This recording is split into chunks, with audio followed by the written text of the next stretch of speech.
All right, what we doing? What we doing? What we doing? What we doing? What we doing? What we doing? What we doing? What we doing? What we doing? Is we live? Yo, are we live? We good? We live? What we doing? Let me figure this out. I don't even know how this. Yo, are we live? We live? Let me know if we live. Y'all can see me? Let me know, man. I'm trying to figure this out. Figure this out. Figure this out. Yeah. I don't live stream often, but I'm streaming live, if you understand me. Feel me? Huh? When you get in here, make sure you hit the thumbs up button. You know what I mean? The first goal, let's try to get to 200 thumbs up. That's our first goal. You feel me? We're going to set some ground rules before we start. Make sure you say what's up to your neighbors. You feel me? I'm going to play a little intro music. And we going to, you know what I mean? I'm going to give them a little shout outs out and do the thing. But today, we're doing it. We are going to react to at least, I'm thinking about, I might have to break this down into 2 parts. I'm not 100% sure. But right now, we are reacting to the DJ Head mall debate. I didn't want to do a whole video, like a video about it, because this is like a real long joint. So I was just like, let's just do this live. Whatever, bro. We gonna talk about it. I'm gonna get frustrated. Doesn't matter. We're gonna have fun with it. Yeah, make sure you hit that. Oh, we already to 145 thumbs up. What's goody? Man, what's goody? And let me go ahead and say, we gonna talk about my single, Vengeance 3235, also a little bit. And I always got a donation goal that I make. Wait, you could do goals now, huh? A super chat goal. Oh, I should have set this ahead of time, huh? Hold on. I don't even know how to do that. I should have paid more. I should have looked into this, huh? Well, regardless, I always set some. Oh, wait, now how do I get rid of this? Oh, there we go. All right, cool. So shout out to all the donos ahead of time. You know what I mean? I always set a donation goal, and once we hit that, you know, I always break you off with a freestyle at the end of the video. And we gonna start it off with $400. When we hit $400, shout out to everybody in the donations. Let me pin this comment. We're gonna start this joint off in a little bit. Where we go here?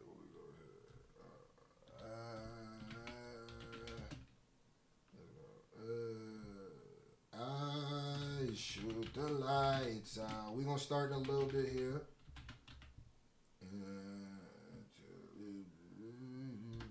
You see what I did there? Just another lonely night. Let me read it. Hold on. I don't do this much. I just started getting this bit working again. You feel me? Shout out to all the donators ahead of time. I appreciate you. We just getting everything ready here. In case you want to donate to, you know, what's it called?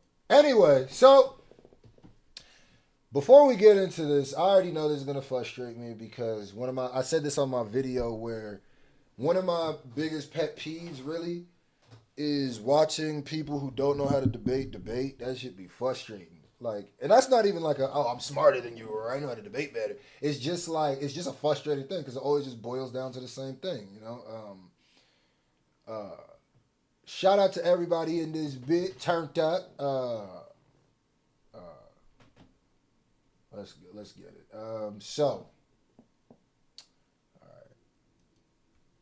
right. Before we get into this, let's put some soothing music. We're gonna listen to some soothing, claimed music right away. We don't even care. We live streaming. Before we even get into it. I don't buy much, I buy land, bro. Cologne, Germany. Hey! 4 McDonald's every time. I land, bro. Big J Rocks in my hand, bro. What y'all My doing? land, bro. Big J Rocks in both hands, bro. And all both that. of them. Yeah. And I'm best dressed moving forward. And yeah, I'm best dressed, yeah. Yeah, all that. Compton Cowboy, all that. Yes. Yeah. What's good, HS? Big protein. HHSB 150 crew. grams of protein. Y'all gotta stop playing, bro. Now, before I'm gonna give my shout outs and stuff right here. If you want a shout out, just drop a comment, and I'm gonna let this song play out. Let everybody get in here. You know what I mean? And just drop and say what's up. You know what I mean? We're gonna get into it. We gon' fuck up the world, excuse me, but is that your girl? If she tell, that's a good referral. Heebie-jeebie talk crazy to me, but Kendrick know I like regular girls. I'm not good with the regular girls. Hey. Damn near want a veteran girl. I just might change your life. We ain't wearing no Giuseppe jeans. We ain't doing none of normal things. Do you know what formal means? Critics saying that I lost the plot. Principles, yeah, I'd rather not. Messy, about to come in hot. Hey, hey. We gon' fuck up the world. Shout out to Kyle Benson. Girl. Didn't mean to possess your girl. Baby, I'm high profile. Don't never tell them you met me, girl. They gon' think that you read me, girl. 5'7", I'm messy, girl. I'ma pass you to Neymar. He got time for your bestie, girl. Niggas know that I'm best dressed. Too high profile to access. I ain't even got a fact check. All I'm wearing is Wells Bonner. Feeling good, I might wear them. Matter of fact, let's stay platonic. I just think that I All right, if you want a shout out, drop a comment right now. Shout out to DMV Dog. Shout out to Mark Vargas. Shout out to Renegade. Shout out to Pretty Mimi. Shout out to Eli Joaquim. Shout out to Cool Bro. Shout out to Long Boy. Shout out to Carlos. Shout out to Cursor. Shout out to Kishore. Shout out to Gillian C. Shout out to I Am Magsy. Shout out to Paul Frizz. Shout out to Chad Robinson. Shout out to Ryan Michael. Oh, they're going crazy now. Shout out to Cool Bro. Shout out to, I already shouted you out. Regal Love. Shout out to Robert Morton. Oh, shout out. And by the way, everybody who, what's it called? Donate, super chats and stuff. I will shout y'all guys out. So I definitely see all those. Shout out to Omar Tears. Shout out to Dubby. Shout out to Regal Lord. Shout out to Dre Lord Rose. Shout out to A-Myth. Shout out to Muffin. Shout out to Rami. And shout out to Ryan Scale. All right. We're going to stop right there because let's get right into this, man. Let's get into the shenanigans, man. Let's get into the shenanigans. Off tops. Let me shout out the super chat. DemJam26. Shout out to you for the $2. I appreciate you. You said, let's screw frustration begin. Oy. Yo, I didn't even tweet out that I'm live. I'm bugging. Hold on. I got to tweet that I'm live. I'm bugging. Hold on. I did tweet the, I'm gonna just let this play while I I'm bugging.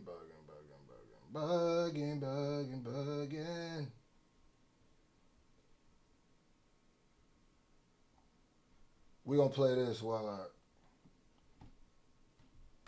I tweet this. Shout out to One Take Timmy. No, I don't do Shout out to Omega Dre. Yeah. One Take Timmy is demon. So what the hell?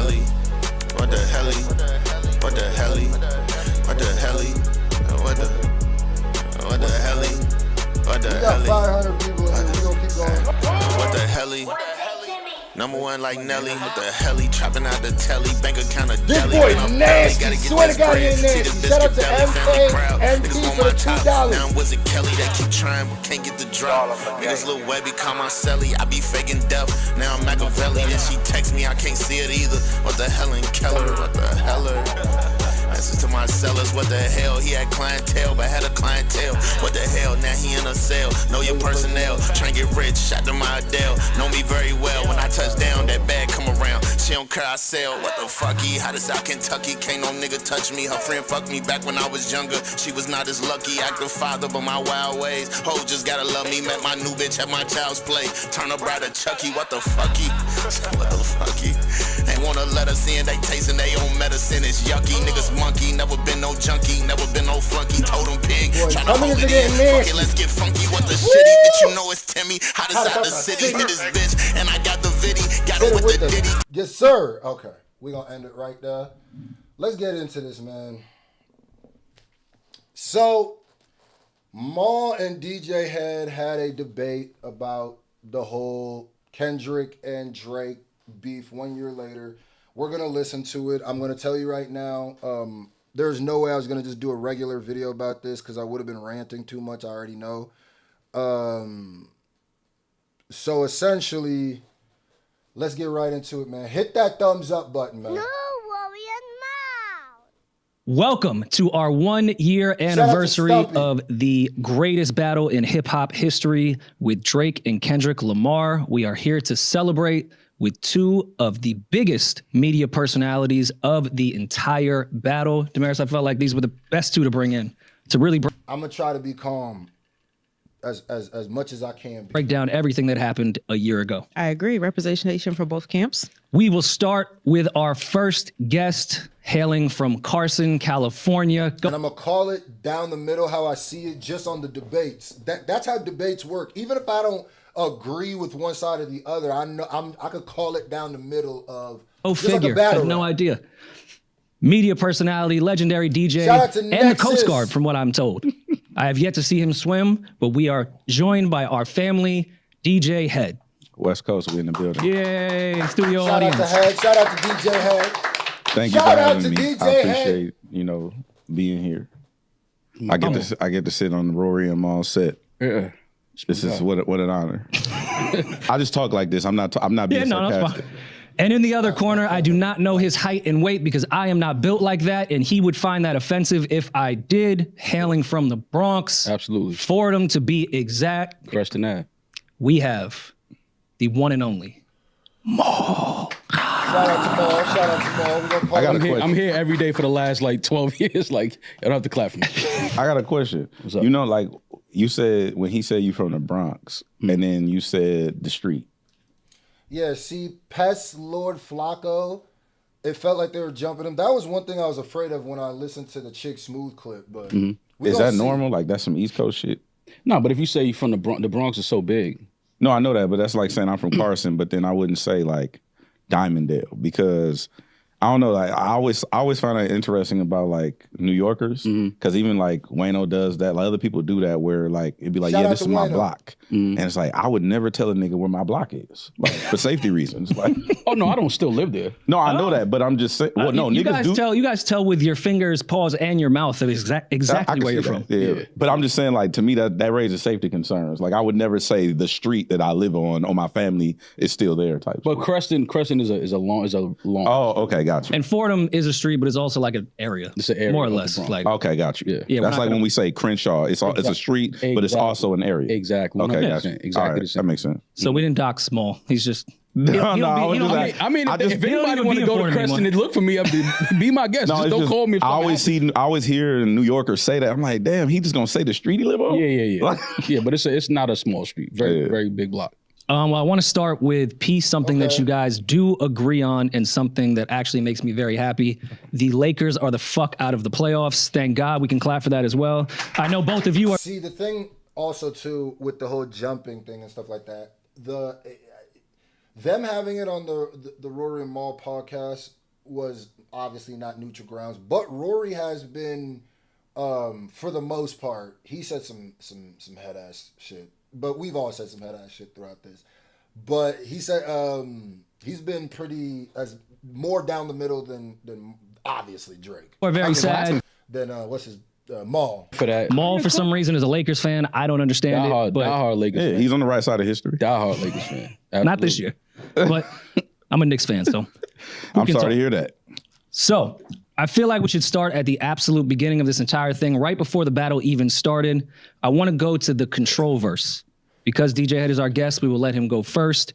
Do you think the subtle shots Kendrick and Drake threw at each other post-control were serious or just for sport? I think it's all sport. It's always been sport up until it wasn't. Okay. At what point was it not? I think once, I mean, we'll get there, I'm sure, but like once lines get crossed and stuff like that, then I think that it no longer, it starts to take it outside of the realm of sports. It's no different like Ron Artest or Latrell or it's sport until it's not. You know what I'm saying? What line was? I think Drake didn't take it as sport. Shout out to everybody in here. Hit that thumbs up button when you get in here. Our next thumbs up goal is 500 thumbs up. Hit that thumbs up button, man. Let's see if we can hit it. Can we do it? Shout out to all the donators. Our donation goal for today is $500. Shout out to all the super chats. It means the world. Check the pinned comment. Let's go. It's Crows. When from Control, it's sport until it's not. You know what I'm saying? What line was Crows? When from Control? Or any line? That was later on. Okay. That was later on. But from the Control, it was just like once that was all like sport. And it was just like, yeah, get in the booth. I think Drake, even when he got interviewed and he was talking about it, I think Kendrick took it like a sport, but I think Drake, I mean, obviously that's what he was saying about Control, and hip hop is a sport, you know what I mean? Like, but I think Drake took it a whole different way. Y'all remember that interview he did where he was taking shots at Kendrick, but he wasn't like that, so. Then there was a rumor, which I think both you guys have some background on. Kendrick was supposed to be on first-person shooter, or what became first-person shooter. And there was some type of disagreement between Kendrick and Drake. Both of you being insiders. Wait, what? Y'all saying the mic? Y'all can't hear me?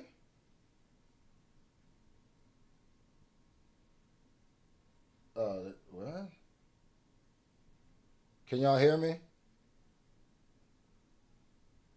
You said you from the Bronx, and then you said the street. Yeah, see, Pest Lord Flacco. Wait, what can y'all hear me? Can y'all sit? I hear myself. I hear myself. What?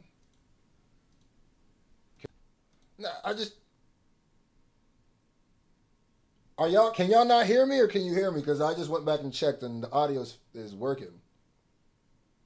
All right, yeah, I don't know what y'all did. Can you tell us what really happened when Drake reached out to Kendrick to get him on what became first-person shooter?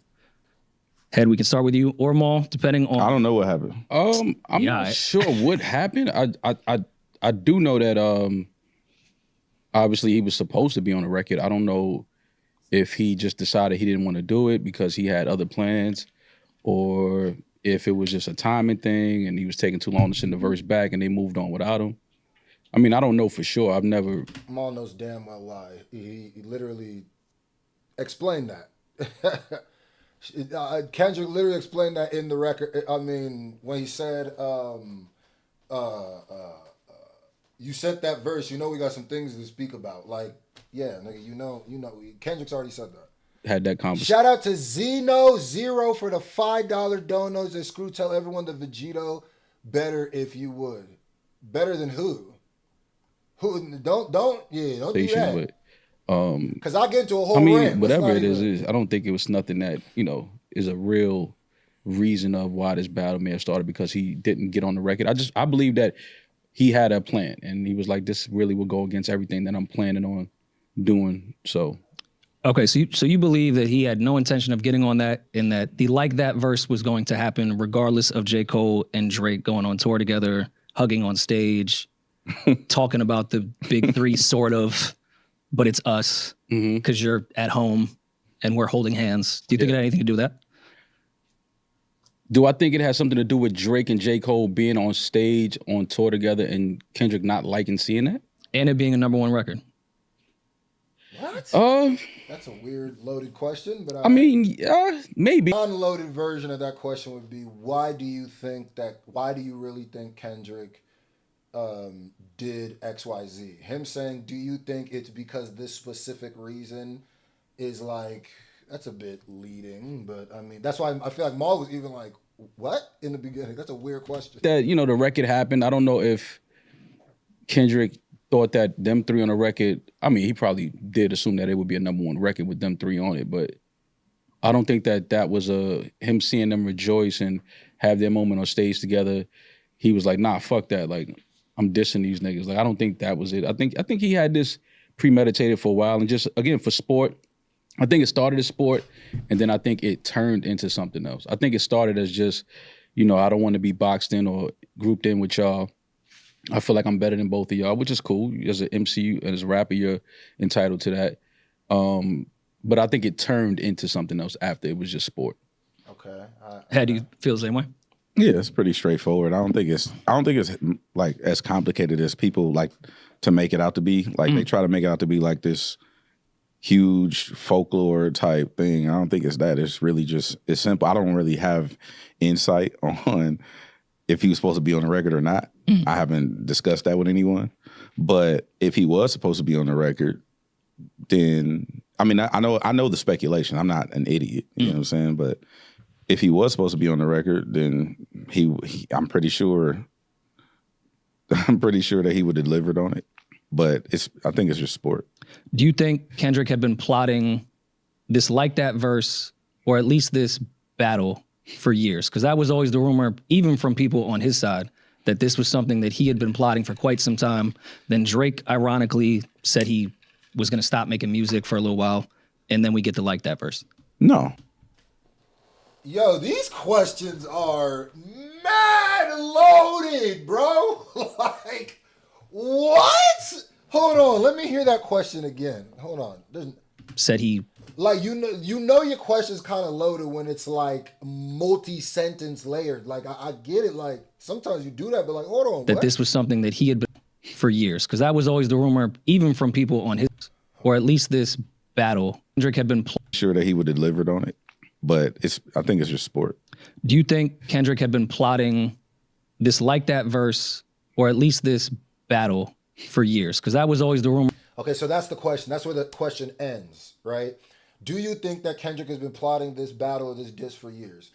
That's the question, right? Everything after that is just like loading, like, yo, just let him answer the question. Even from people on his side. Because if you're asking him the question and then you're going, well, because people were saying it, just let him say, like, now you're debating him, basically. Like, that this was something that he had been plotting for quite some time. Then Drake ironically said he was going to stop making music for a little while, and then we get to like that. You created a whole scenario in your question, nigga. You asked the question, then created a whole scenario as to one side of that question should be true or could be true. What kind of question is that for a debate? First. No. What? Pure coincidence. No, it's not coincidence. It's just the verbiage. Like, yeah, and then when you ask a question like that, and then you say, "Oh yeah, shit, I'm about to be frustrated." Nah, Rory, you smoking crack for that one.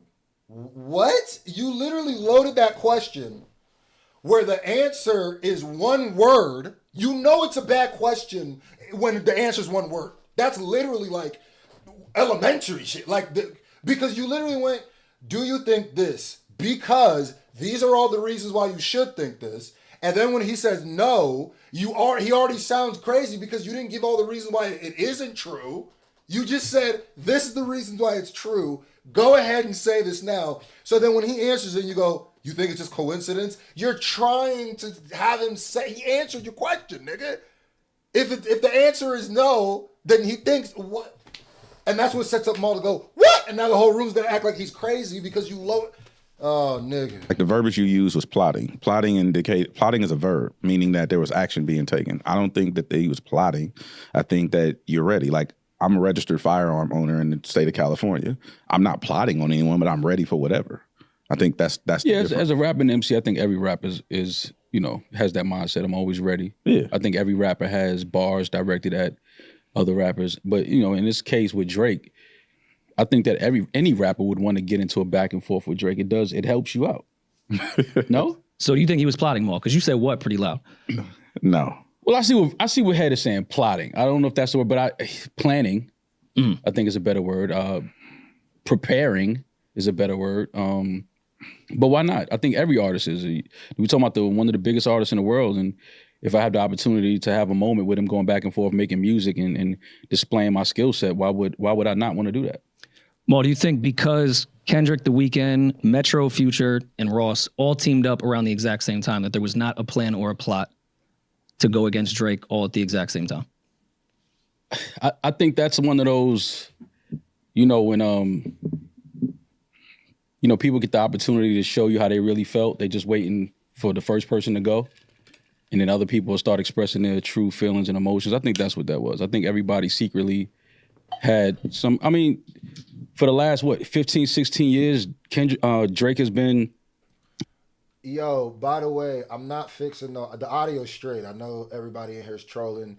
I mean, the people who are saying that are trolling. And if you're not trolling, then just refresh it. I've already checked. I know for a fact it's working now. So anybody who keeps commenting that, go ahead and delete their comment. If they keep deleting it, go ahead and mute them, time them out. On top, dominating music. I think other artists see that, and you know, I don't know if jealousy is the word to use, but I think other artists feel some type of way, and then they hear bars and they're like, man, I think I could go at him. I think I could get him on a verse. All these guys have songs with him.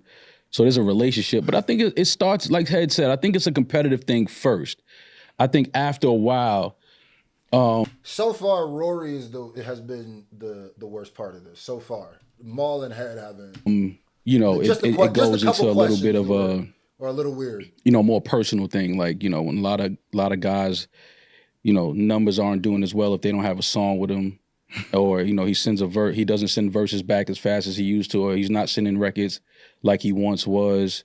I think that starts to turn into like. Let's see where we are. I said the next thumbs up goal was what did I say? 500. Oh my God, we're almost to 600 thumbs up. Woo! All right, can we get to 1,000 thumbs up? Let's see if we can get to 1,000 thumbs up. And we're at $17. The goal, the donation goal today is $400. As soon as we hit 400, I will spit a freestyle at the end of this show, at the end of this live stream, to a beat of you guys' choice. I would do some live reactions, but I don't know how long I'm gonna react to this. So we'll see. We'll see. I might do some paid reactions real quick, but we'll see. Damn, he don't fuck with me, or you know, like, is it an issue? You know, change of a number or something like that. You know how those things happen, and then it turns into, all right, well, fuck him. Head, would you agree? No. You have the floor? Elaborate, yeah.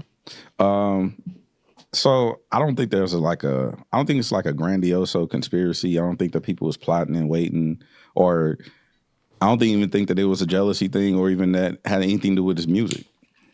I think if you're a shitty person to people, regardless of what you do, like I have homies, I have homegirls who they nigga told them that they love them, and then they would do shit to counter that, right? Whether it be through verbally or physically. Mm-hmm. So regardless of what I do for you, and regardless of what I do for you, I can't just be like a shitty person to you on top of that and just be like, all right, everything is good now. Mm-hmm. So I think that there are things like, obviously we all know like Head is cryptic, Head don't like to talk about nothing. I just not willing to, everything for me ain't content. So I'm not willing to divulge like, you know, this nigga did this to this person. And then it's just that when your character is not wholesome and you violate the sanctity of certain relationships. Shout out to Amy for getting, wait, is that a donation or a button? Regardless, for dropping $9.99 in the donos. That puts us to $27. We are closer to the $400 donation goal. Thank you so much. Shout out to you. Shout out to, let me see if I can pronounce the right. Fee O'Brien, hopefully I said that right. For the $5 donation, you said Rory was trying to debate him on the cool himself. Low key, yeah. I need everybody in the SFJ Nation to give her a big SFJ Nation shout out. Thank you so much. Shout out to everybody who donated. That means the world. Let's see if we can get to $400. I'll let you know where we are in a little bit. Let's go. Yeah, certain people are probably going to feel a way towards you, mm-hmm. regardless of what stimulus package you've given them in the past. Mm-hmm. It doesn't matter. So if you violate the relationship, I think that, yeah, people are going to feel a way about you. For sure. I mean, that's a life thing, away from us talking about some of the biggest artists in the world. I think that's life. I think if you have a relationship with somebody and then, you know, it changes and then the person starts treating. Oh, the donos coming in. Shout out to they up. They up, ladies and gentlemen. Shout out to, woo-wee. Hold on now. Let me get it together. Hold on. Shout out to my man Amir M. He said, or she, let me not assume. Did you see that DJ had confirmed on his show, effective immediately, that one side wanted to squabble up and the other side did not? I will be having a video about that coming in the next day or two. Stay tuned. I might not upload tomorrow. Shout out to JT Collins for the $9.99. You said Akeem Ali is the best lyricist not talked about.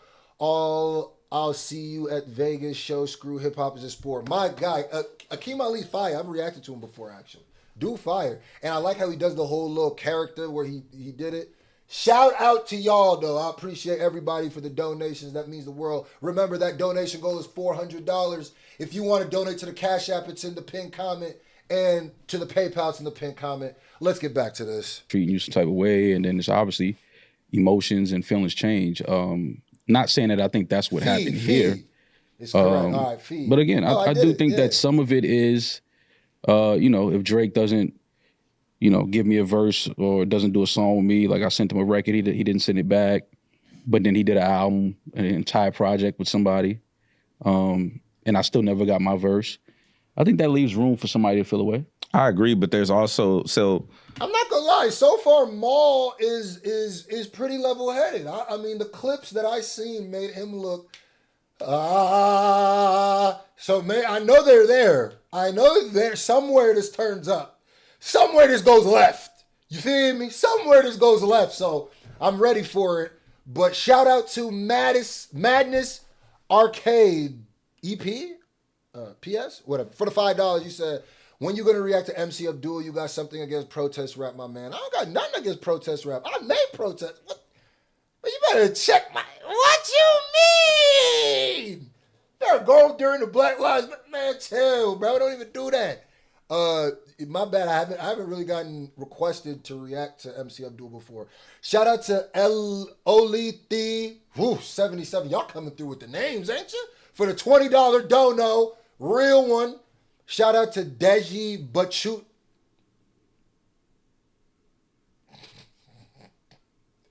What? Y'all doing that on purpose. Deja Buchanan. See, I be trying to stress to say people's last names right because people be messing up my name so much. Screwface Gene. Buchanan, my bad. You said, love your content. I got my Protect Hip Hop shirt. Wear it often. God bless. That's a legend right there, ladies and gentlemen. Shout her out. She a legend. Shout out to Hector for the $1 donor. You say, yo, Screw, keep the live stream on the channel. I might. I probably will. Shout out to Mark Lewis for the $5. They need to put you in a debate, gang. They do. Nigga don't want to see me in these debate streets, gang. Niggas don't want it. Shout out to Aaron for the $2. There's more things at play here. So, like, if I will be reacting to that Doechii West Side Boogie. Example. Rory put out an album. Mm-hmm. Let's say Rory wanted to, Available now. All DSPs. Your album's all of the DSPs. Your album's out now. Okay, Rory put out an album. Let's say whatever the album. Let's say it went platinum. I didn't like that laugh. It is John. It's not as real. It is John. Screwface John. I say people mispronounce it when they say Gene. But I don't get mad at that either. Shout out to Marvel Edwards for the $20 dono. What? I didn't like that laughing. The whole time you've been stoic. You ain't saying fucking mad professional, and all of a sudden we just start laughing. I'm sorry. Go ahead. Oh, shit. Please finish. All right. So Rory put out, it goes platinum. Maul has an artist. And Maul wants his artist to do a collab album with Rory. Mm-hmm. Maul works out terms and spends X amount of dollars for Rory to do album with him. That's music business. Mm-hmm. That has nothing to do with who Rory fucks with or anything like that. That's just business. Right. You get what I'm saying? So I think there's business and then there's friendships and there's relationships, but there's also sometimes it's just business, right?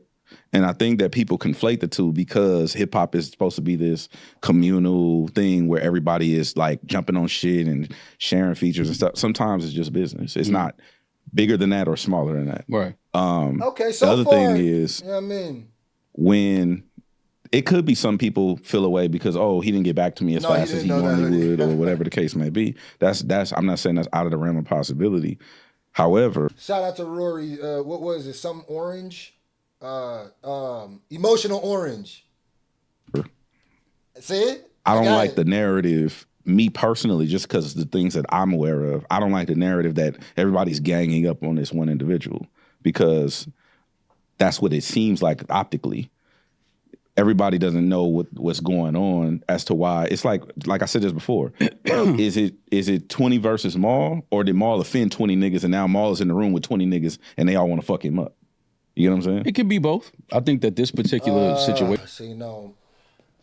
Maul might cook that point. Maul might cook that point. I see what you was trying to say, Head, but technically, it is both. No matter if he made 20 people mad and they're attacking him, it would still be factually true that 20 people are attacking this one person. You're just giving the reason. That doesn't make 20v1 not true. You're just saying it's 20v1 because XYZ. Maul is just saying, I'm see how I'm debating for him? What Maul is, I'm thinking going to say is it's both. So you can't just boil it to one. But Situation was, again, people trying to. I will be shouting out all the super chats that I missed too in a little bit. But I want to get some more of this done. Capitalize off the moment. They realized how big the moment was going to be. And, people threw their hat in the ring. Like, if he responds to me, great. Like, I can put out a record. I can shoot a video. I could, sell some tickets. I could sell some merch. Like, we're not going to act like this is not, one of the biggest moments. Like, any artist would love to have this moment. Facts. Win or lose. I think that any artist would take this moment, because what are you really losing? Right? It's not about losing, though. No, but I'm just saying in the perception of losing. Right. Who is losing in this situation? Who has lost? What has Kendrick lost? What has Drake lost? No matter what side of it you're on. If you think Kendrick lost or you think Drake lost his footing in the eyes of the hip hop culture.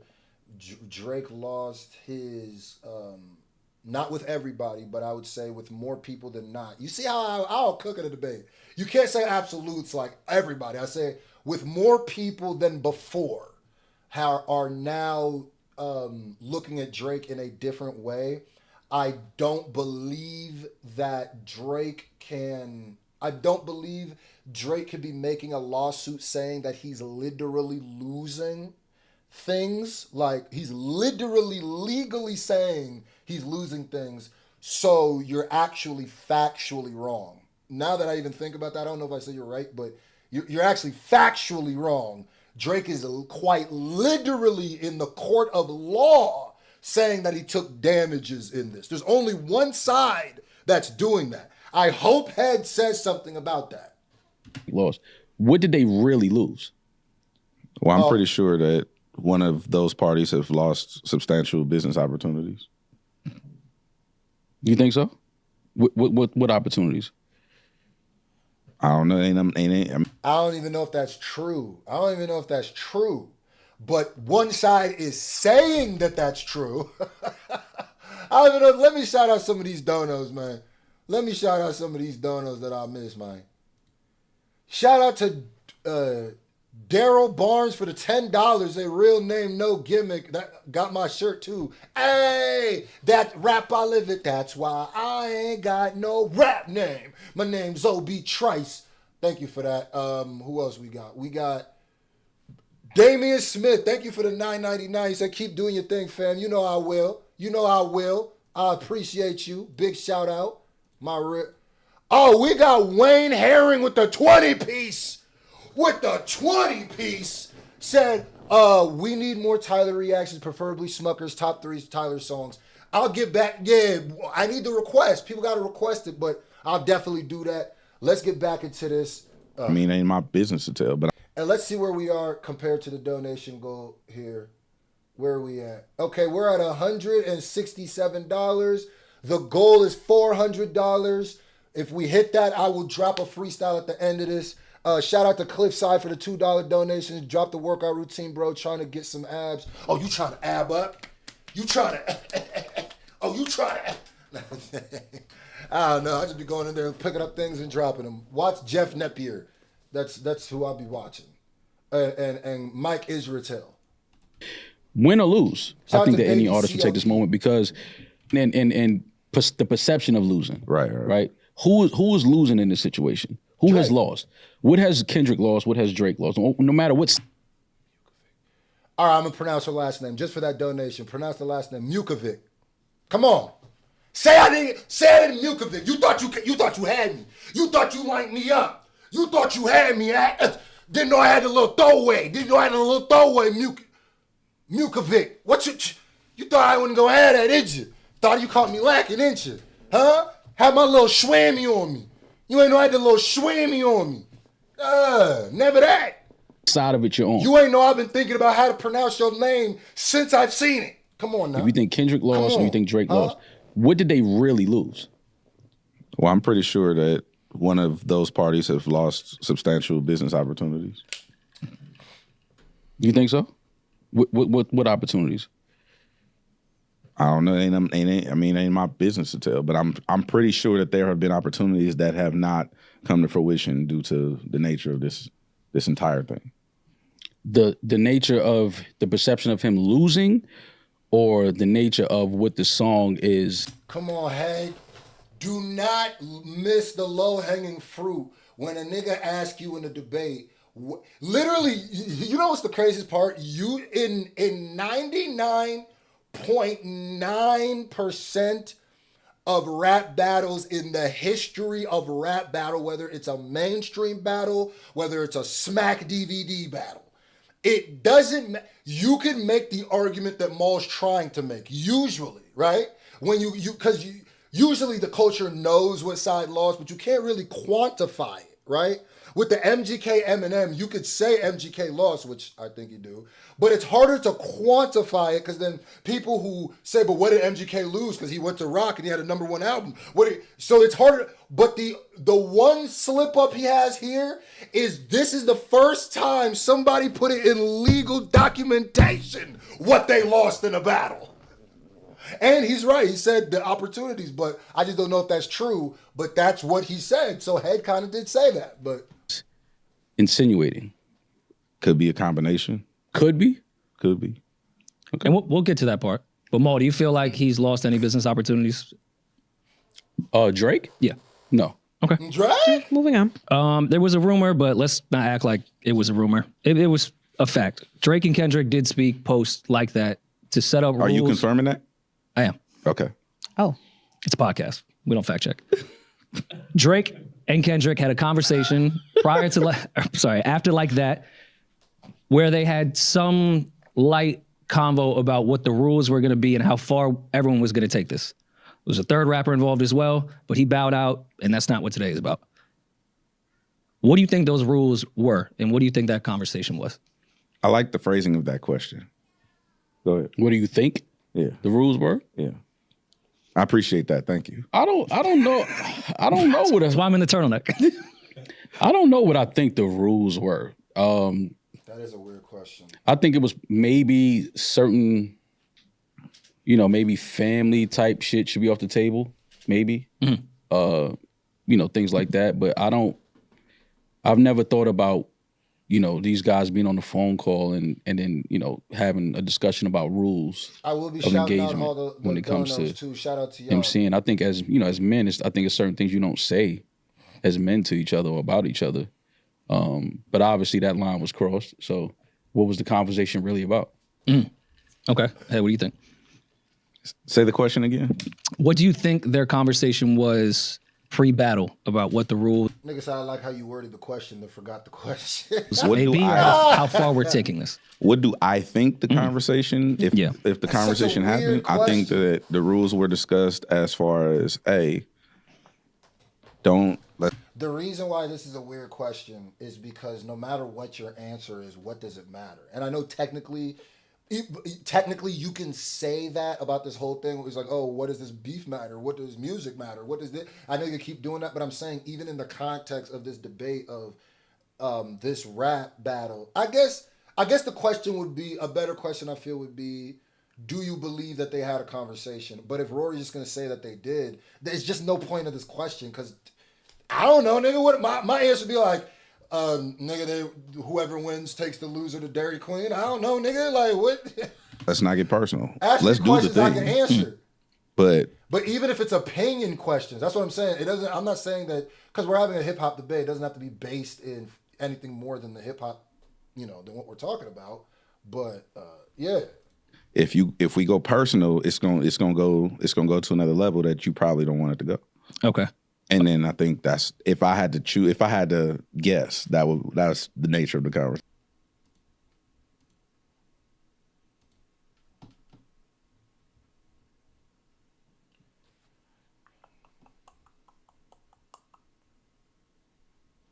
We back. My bad. I don't know what the.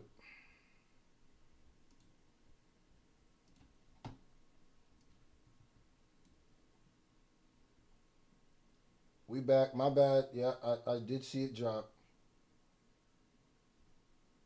Wait, did I leave? I don't know if I lived. The comment section crashed for a second. Okay. Then let me ask you this. What was your initial reaction to push-ups, and do you think be around a bodyguard like Whitney was opening up the floodgates based off this initial conversation that even though he didn't say anything disrespectful about Whitney at that time, he did say her name? I think anytime you mention a name, Virginia Williams, anytime you also got to look at it. You can't, it's not a one-to-one. I'm a black and white individual. Wait, what did you just say, Rory? Ask that question again. He said, the floodgates bodyguard like Whitney was opening up the floodgates based off this initial conversation that even though he didn't say anything. Why does Rory have to add? He is literally trying to debate this nigga through the questions. Why is every question have a weird caveat or like a weird quantifying statement? Nigga, the question is, I'll tell you where the question ends and where the weirdness starts. Hold on. Up the floodgates based off this initial conversation that even though he didn't say anything. The question he wants to ask minus the spin is, do you think that this line opened the floodgates? You telling DJ Head even that he didn't disrespect Whitney is not, what are you, that is, why do you have to ask? You're not even asking questions, nigga. Just ask the question, gang. I didn't know the moderator was going to make me annoyed. Like, what is... disrespectful? You are not receiving another video. I don't know. Is everything cool? Y'all see it? We good?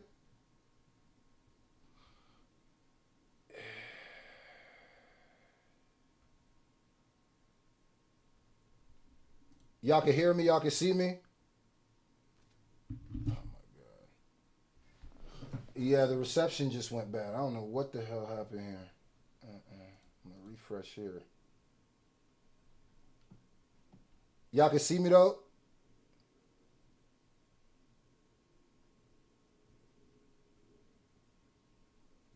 Yeah, I don't understand why it's... I don't want to have to restart the...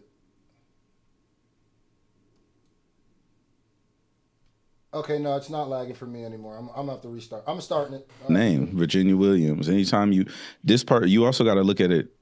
I can see on my own side too, so when people be I can see it's better. You can't, it's not a one-to-one. I'm a black and white individual, but there's so much nuance to this entire thing that people consistently overlook. You could look at Drake the same way you look at Maul, or you could look at whereas people would probably perceive you to be a habitual line stepper, whereas like you consistently and egregiously encroach on this line that people... The reason why Rory's saying that he's not disrespecting Whitney is like, bro, that's your opinion. Somebody can say you mentioning my wife in a name in a diss song is disrespect. When you're asking a question and you're pretending to be neutral, right? What you have to do is you have to stop quantifying your question so much, because you can't tell this nigga, or you can't, because Kendrick's not even here. It's such a weird question too, because it would be, wait, why would that even be something you say to Head?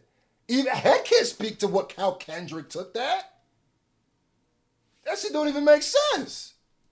Have set forth as that's their comfort zone for the things that you say, right?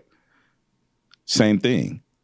This person has a history of egregiously encroaching on lines that you probably know are off limits to certain individuals, especially certain people of certain ilk, right?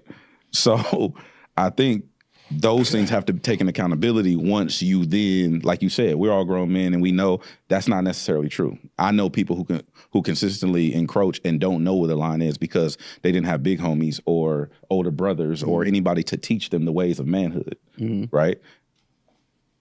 So that being said,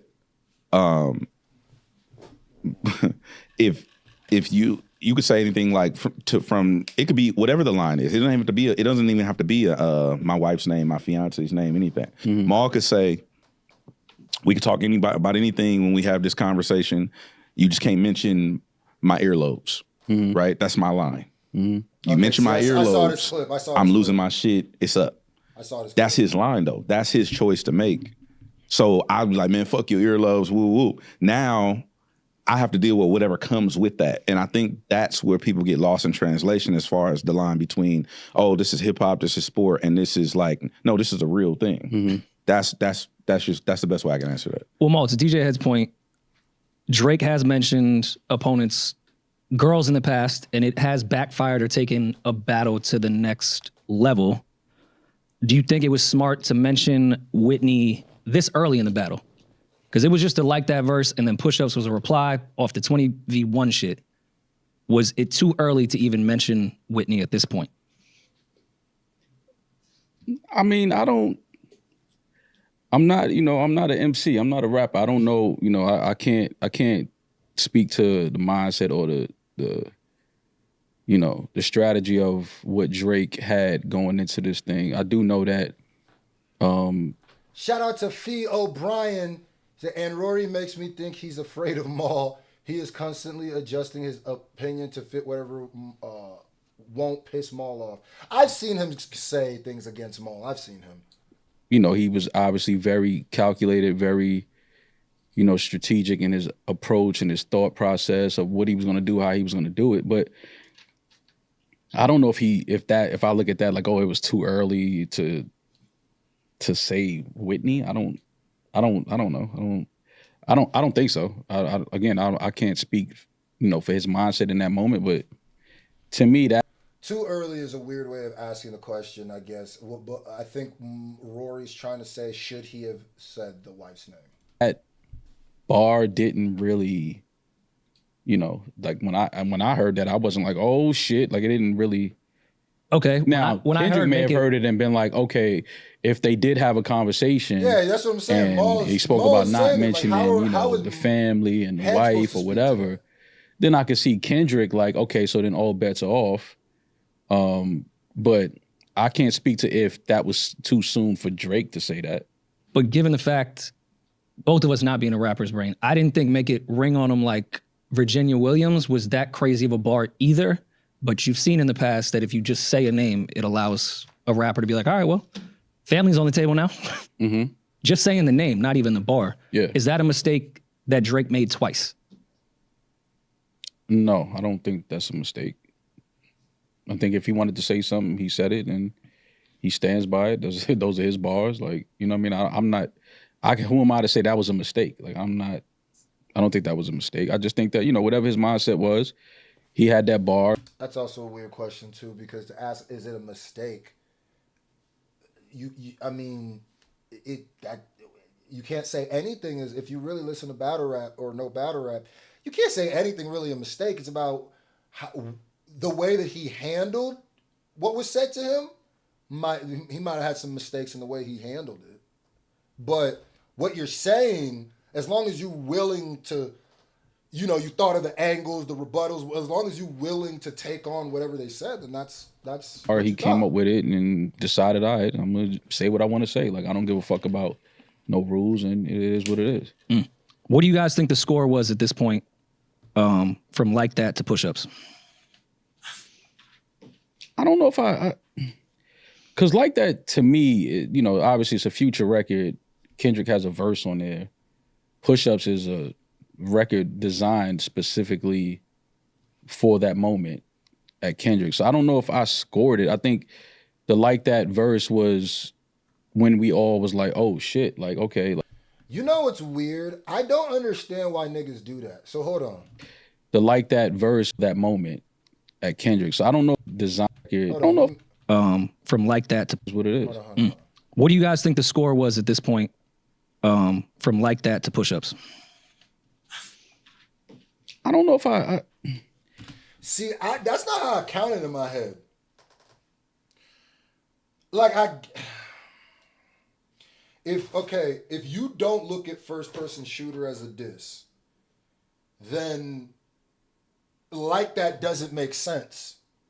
You can't start it at Like That because Like That doesn't make sense. Like That is a response. That's why first person shooter, I hope they came with 3 switches.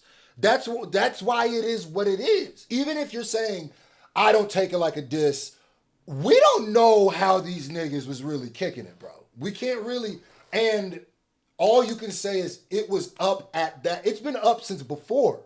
But to start from Like That and Push-Ups, I think what you do is you go, to make it fair, just to make it fair, because so one side doesn't get like an easier round. Let's just call Like That and Like That and first person shooter, right? Because Like That also wasn't a full diss record. It was just a verse on a song. So Like That and first person shooter, let's call it the preliminary round. Let's call it the preliminary. Let's cancel both those rounds out, right? But then I guess it's unfair to say then it started at Push-Ups. But Push-Ups was the first full dedicated song, not just one verse, full dedicated song that was a diss. So to me, you kind of do have to start like there. And then the first 2 song full dedicated diss records was Push-Ups and Euphoria. That's how it goes. Push-Ups, Euphoria. And then they did Tailor Made 616 is like the bonus round. Then it's what order was it? Just happened. Then it was Family Matters, Meet the Grams. Then it was Not Like Us. What's it called? The Hard Part 6. I feel like that's the most even way of doing it. That just makes the most perfect sense to do it. To start it the other way almost makes it uneven by the end. Then it makes it like one person had one more diss track than the other. But if you start it from Push-Ups, then it's even. Does that make sense? Let me read some of these super chats, man. These niggas got me a little heated. Shout out to Amy for the $9 dono. Love you. Shout out to Donovan Mason, because it's not your... Of course, you can downplay how serious it is. And let's be smart. Bringing a girl's name in a song implies a behavior or opens a door for suspicion. Facts. Once you're on a diss track saying people's somebody's name, like your somebody's girl's name, you're kind of opening the door for some bush, right? You can't do that because it's all because even if you say something nice about somebody's girl on a diss track, that the context of where you're doing it and why you're doing it and how you're doing it is a diss. If I go, man, your mother beautiful. If I'm on a diss track and I've been dissing you the whole song, and I said, and your mother's beautiful. You see how the context is different than if I saw your mother like, your mother is beautiful. But if I went on a diss track, your mother's beautiful. Now you almost like, what you trying to do to my mom, man? Huh? That's almost what it is. So it's like, yeah, nigga, you just leave. I mean, and I also I'm not one of the people to say just leave that out because all's fair in love and war. Just understand where you're taking it now. Understand the Pandora's box you're opening and understand you deserve any and everything that comes from that side after that. Just understand that. Oh, shout out to Josie Fox. The best way to send art, my email. Screwfacejohn@gmail.com. Send it to me in my email. Let me see, Donovan. They tried to say Drake was on defense because they asked whooping was so bad it just looked more aggressive. Facts. I mean. Cause like that to me, obviously it's a Future record. Kendrick has a verse on there. Push Ups is a record designed specifically for that moment. Exactly. At Kendrick. So I don't know if I scored it. I think the Like That verse was when we all was like, oh shit, like, okay, like Kendrick he wants to get in the ring. Like he wants to have this moment, which I think we all feel like he's done before, and he obviously wanted to have that moment for the time. Yeah. I think that it was more surprising for me that Drake engaged it because he was, still on the road. Well, was just fresh off the road. I think as a real nigga, I even hate saying that, but as just to be solid, bro, there was, to me, Drake engaging, man, if I could just rewind time and make Drake not take away the lawsuits, Drake, I'm defending Drake. It's crazy because I'd be defending Drake's honor without these goddamn lawsuits and some of the goofy shit that he's done. Because Maul is right. Him engaging the way that he did after tour, no matter in hindsight what Drake did, no matter how you look at Drake, that's some hip hop shit. And that's why throughout the show I was like, Drake, you want to damn. You want to damn. But then you did the most un-hip hop shit. It was like taking one step forward and 5 steps back. It was like, God damn, bruh. Come on. All right. Shout out to Trippy J. Love the reactions, bro. What do you think about the idea of doing a live stream reaction to your fans' music? It would be cool. Yeah, actually, I actually usually do that on my live streams.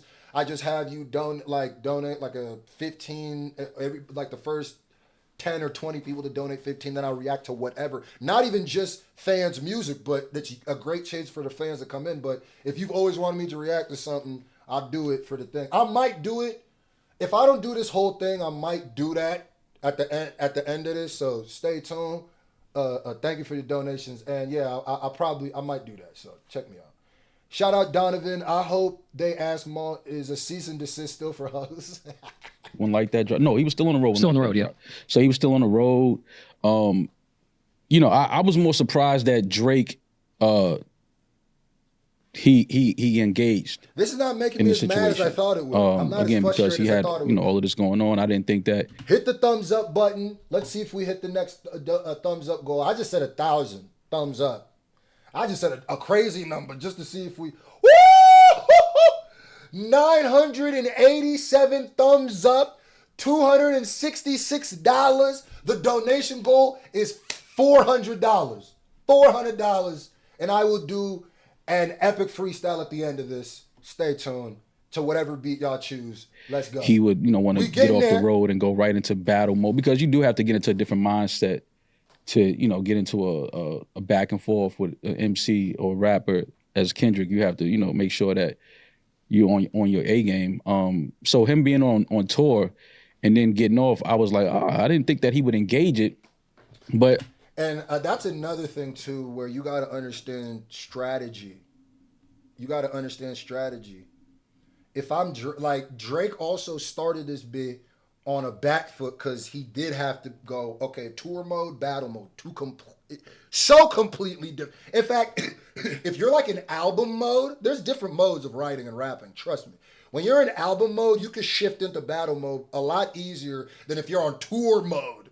You damn near got to go from tour mode back to album mode, back to goddamn down to battle mode. So he came in, and that's why I felt like he was miscalculated through this whole joint. But I still respect him for doing it. Shout out to Black Crack for the $1 dono. I think that this is something that, again, every rapper has in the back of their mind. Like, I'm ready for anybody. Like, I don't care what it is. And I think that that's, one of the things that I respect about Drake is because he very well could have not responded. Meek was on tour. And just ignored it and been like, yo, I don't even know what this guy's issue is or whatever. And, continue doing what he was doing. But I think the MC in Drake, the rapper in Drake, was like, yo, hold up, like you ain't coming at me like that, like you know what I'm saying, like all right, you want to have this moment, let's do it. I agree. So I think there's something to respect about that. But again, I didn't think that he would at first because again, his mindset and where he was at wasn't nowhere near battle rap mode. It was more so like, I got, this tour going, this album just came out, me and Cole are selling out, shows, #1 record. I didn't think that he would flip the switch and get right into battle mode. So I was surprised that he engaged in the battle. Had thoughts? I wasn't surprised, but not from an MC or competitive standpoint, just ego. I think ego has been the fall of the empire. Well, part of it, but I think it was all ego, bravado, and miscalculation. I think from the very beginning. Well, I don't score it. Like I don't have a score at this point. I never really had a score, honestly, throughout the whole shit. It was just like boom, boom, boom. So I wasn't scoring it, but I actually had this conversation with my manager, Salas. He told me right after like that, he said, if he responds to me to one of the worst mistakes of his career. And I was like, how? You know what I'm saying? I'm thinking like, again, I said this before, but I'm thinking like, R. Kelly, he gonna make a hit record, everything gonna go away. You know what I'm saying? He's gonna make a hit. He gonna hit record himself out of this like he does all the time. He's Drake. He can do that. And I was, boy, was I wrong. But when you look at the push-up record, that still to me is one of them things where it counts, but it didn't count until it counted, until he claimed the record. You know what I mean? Like until Drake claimed the record or Kendrick? Until Drake claimed the record. Push-ups? Yeah. Because I think Academics was the only person with the record. Now, as a DJ, I know how that is. Flex get the record first or whoever get the record first. I get the whatever. I understand that. But not in this way. Because in this way, it's like, well, are you responding or are you not? And then it'd be like, he became like a meme coin. He was just memeing all day. And it was just like memes and little subtle innuendos and like it was just stupid shit going on. It was goofy. So that's when I decided to say something. Again, I was acting on my own, but I was like, yo, what are we doing? Like, what is it? You know what I mean? And then, because the record wasn't out.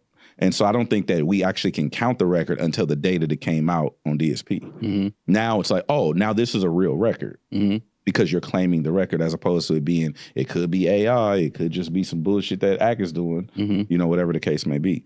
So from there, that's when I start everything. I don't even count like that. Okay. No worrying mouth. Okay, I feel like this is a great time to, is there any super chats? Yep. Shout out to Fee O'Brien. He shouldn't have been picking and he wouldn't have had to worry about no mode. I mean, now that's a way to look at it. That's true. Some people say you should have just been, should have just stayed out. But picking what though? Actually, he shouldn't have been picking, and he wouldn't have had to worry about no mode. Picking what exactly? Fee, let me know what you mean by that. Hartman Art, shout out to you. You said R.I.P. 1 year of Drake fans who had brain cells. Damn. Shout out to $2 Dono. Black Kraken, we got that one. Donovan, all right, we caught up. And I'll check at the end if I saw anybody I missed. We are now to $274. The Dono goal, can we hit it? It is $400. I'm skipping this ad. I'm sorry, guys. But shout out to y'all. Let's get into this. Battle, you know what people are going to try. Everybody who donated, that means the world to me too. Thank you guys so much. Even if we don't hit it, all of those means the world. So. How they weaponize against you and say about you. Poking at Kendrick in first-person shooter. Okay. So you take that and you say, go ahead. I know I don't have no skeletons in my closet. Like I know DJ the type of things that you're going to try to say about me. So go ahead, say it. Like, yeah, get it off. I'm not mad Head did this. I'm not mad. Say it. Now, what I think the issue came in, I think what the label did with the record and publishing it and, getting behind it, putting money behind it, I think that's where the problem came in for Drake. I don't think it was the fact that Kendrick said it. I think it was the fact that once Drake realized, like, oh, this is a play. Like, okay. Like, and obviously, you know, we're not in Drake's business, but he's in negotiations currently with the same label. He probably asked for a number that not many artists have ever been in a position to even attempt to ask for. So he understood the deeper thing. Like, okay, this is to try to devalue me at a time where y'all know the business that we're sitting around handling or discussing. Kendrick is the new guy on the block with PG Lang. Y'all are now behind that. Okay, cool. There's no problem there. But I see what's happening now. And I think that's where Drake felt like he didn't lose the battle. The battle lost him. He stepped away. I saw that clip.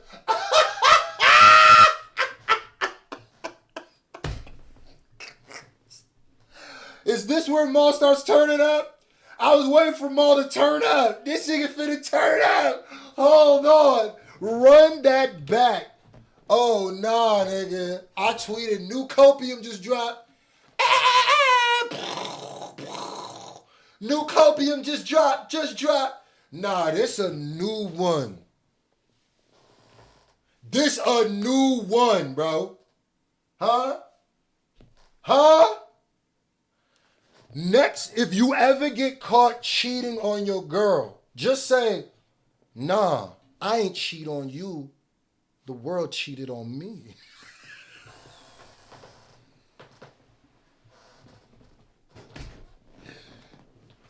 Next time your boss try to fire you, huh?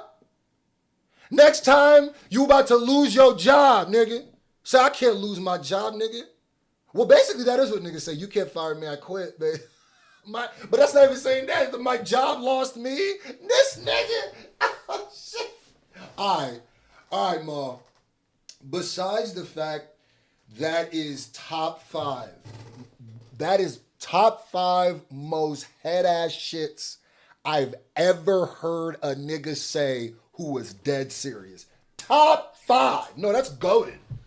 That's some goated head assery, my nigga. Hold on, let's just entertain that. He didn't lose the battle lost him. Well, Maul, functionally, we arrive at the same destination, nigga.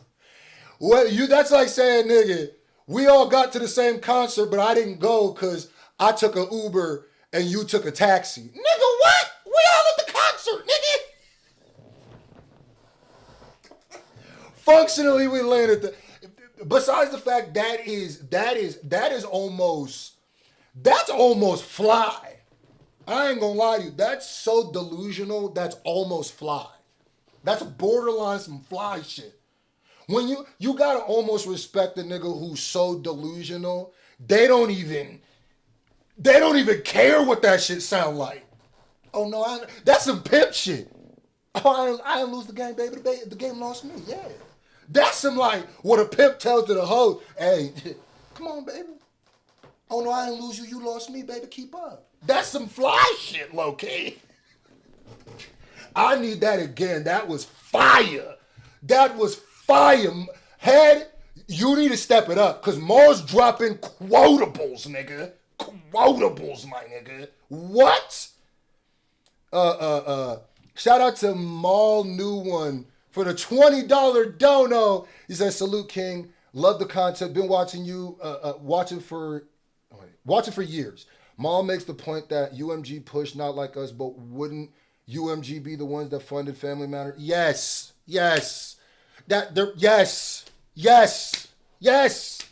UMG also was the one that put push-ups on the, come on, my nigga. Like, yes. That's why all of this is head-ass. That's why suing somebody on your same label doesn't really make sense because everything is for what, nigga? If they dropped it, a part of their budget was spent on it. Period, nigga. Okay, cool. There's no problem there. But I see what's happening now. And I think that's where Drake. Sky's the limit. I ain't lose you, ho. You lost me. Yeah, you know. You got almost a sprinkle after that shit. That's fly. It felt like he didn't lose the battle. The battle lost him. He stepped away from like, oh, this is a play. Y'all are trying to get some data and some numbers behind this thing. Like, Oh, okay, I nigga! get it. Like, all right. Oh, that's I'm so done. heat. Okay, Ma. Well, and we'll come back to that when we get to Not Like Us. Did you want to respond to that? Do you think that it was a mistake that he did that? I don't think. Oh, that was heat. I think everything he did with Taylor May was a mistake. How so? I understand the whole like 8 Mile approach to shit, but that's also a rap nerd's pipe dream. That's not reality. Like That's true. You don't go into a fight out like that. To me, that tells me that you've never been outside. I'm not gonna lie to you. It might not say that you've never been outside, but Head is 100% right. That Eminem 8 Mile strategy only works in 8 Mile. Let me tell you. Listen, I've won battle rap tournaments. I've been in smack events, not battling, but at smack events. I'm very tapped in. Obviously, you see with me on Ruin Your Days, I'm tapped in. Battle rap is my shit. I'm a battle rap nerd. I love it. I love watching. I love consuming it. All that. You see what I do. But let me tell you one thing I've never seen. I've seen many niggas attempt this, and it's never worked. Is a nigga try that 8 Mile shit. Because the way battles work is no matter if you are saying what's wrong, thinking that you're going to diffuse me, it's always about how you say it. The moment matters. So I'll give you a good example for anybody who doesn't really know battle rap. So that's why there's certain battle rappers that the same angle, they can go into a battle, 3 separate battles, and the 3 battlers use the same exact angle on that nigga, and it works every time. So Mike P, shout out to Mike P. I don't know where you went. Now, he had some situations with his wife, his girl. I'm not trying to disrespect that anyway, but she has some history with other battle rappers. Mike P got cooked by Ryder, got cooked by Bill Collector, and I'm pretty sure got cooked by Geechee Gotti, all with that same information. And I think most of those battles, Mike P tried to address it first. That shit don't work, nigga. If you are trying to battle, leave that 8 Mile. I'ma say all this shit because if Papa Doc was nice, whatever he wrote or whatever he had should have been heat regard. That's like saying that almost makes me feel like you've never been roasting before. You never played the dozens before because it's like, nigga, if you got like a club foot, you're every nigga gonna roast you about your club foot. It's just that's how it's gonna work, nigga. Like it's not, you can't come in there and be like, I know I got a club foot, and then think the club foot jokes ain't gonna be funny still. Like, sorry for that rant, but that is true as hell. That is a nerd fantasy. Like if you've never actually done it before, like I don't go to the park to fight somebody and hand them a weapon. You know what I mean? That's just not real. Yeah, John with the bar stealing. Yeah, exactly. That's why the same angle can get used, recycled on people, and it lands like a nuke every time, nigga. That's why if you think about it, Pusha T and Kendrick had some of the same angles. Meek Mill even had the Ghost Ride angles. But notice how there were 3 separate outcomes of using some of those angles. So anyway. Reality. To me, that's some blog rap. Anytime I could nerd out talking about battle rap, I do. Nerd shit. You know what I'm saying? Like, in the sense of, at this point, you've already escalated things.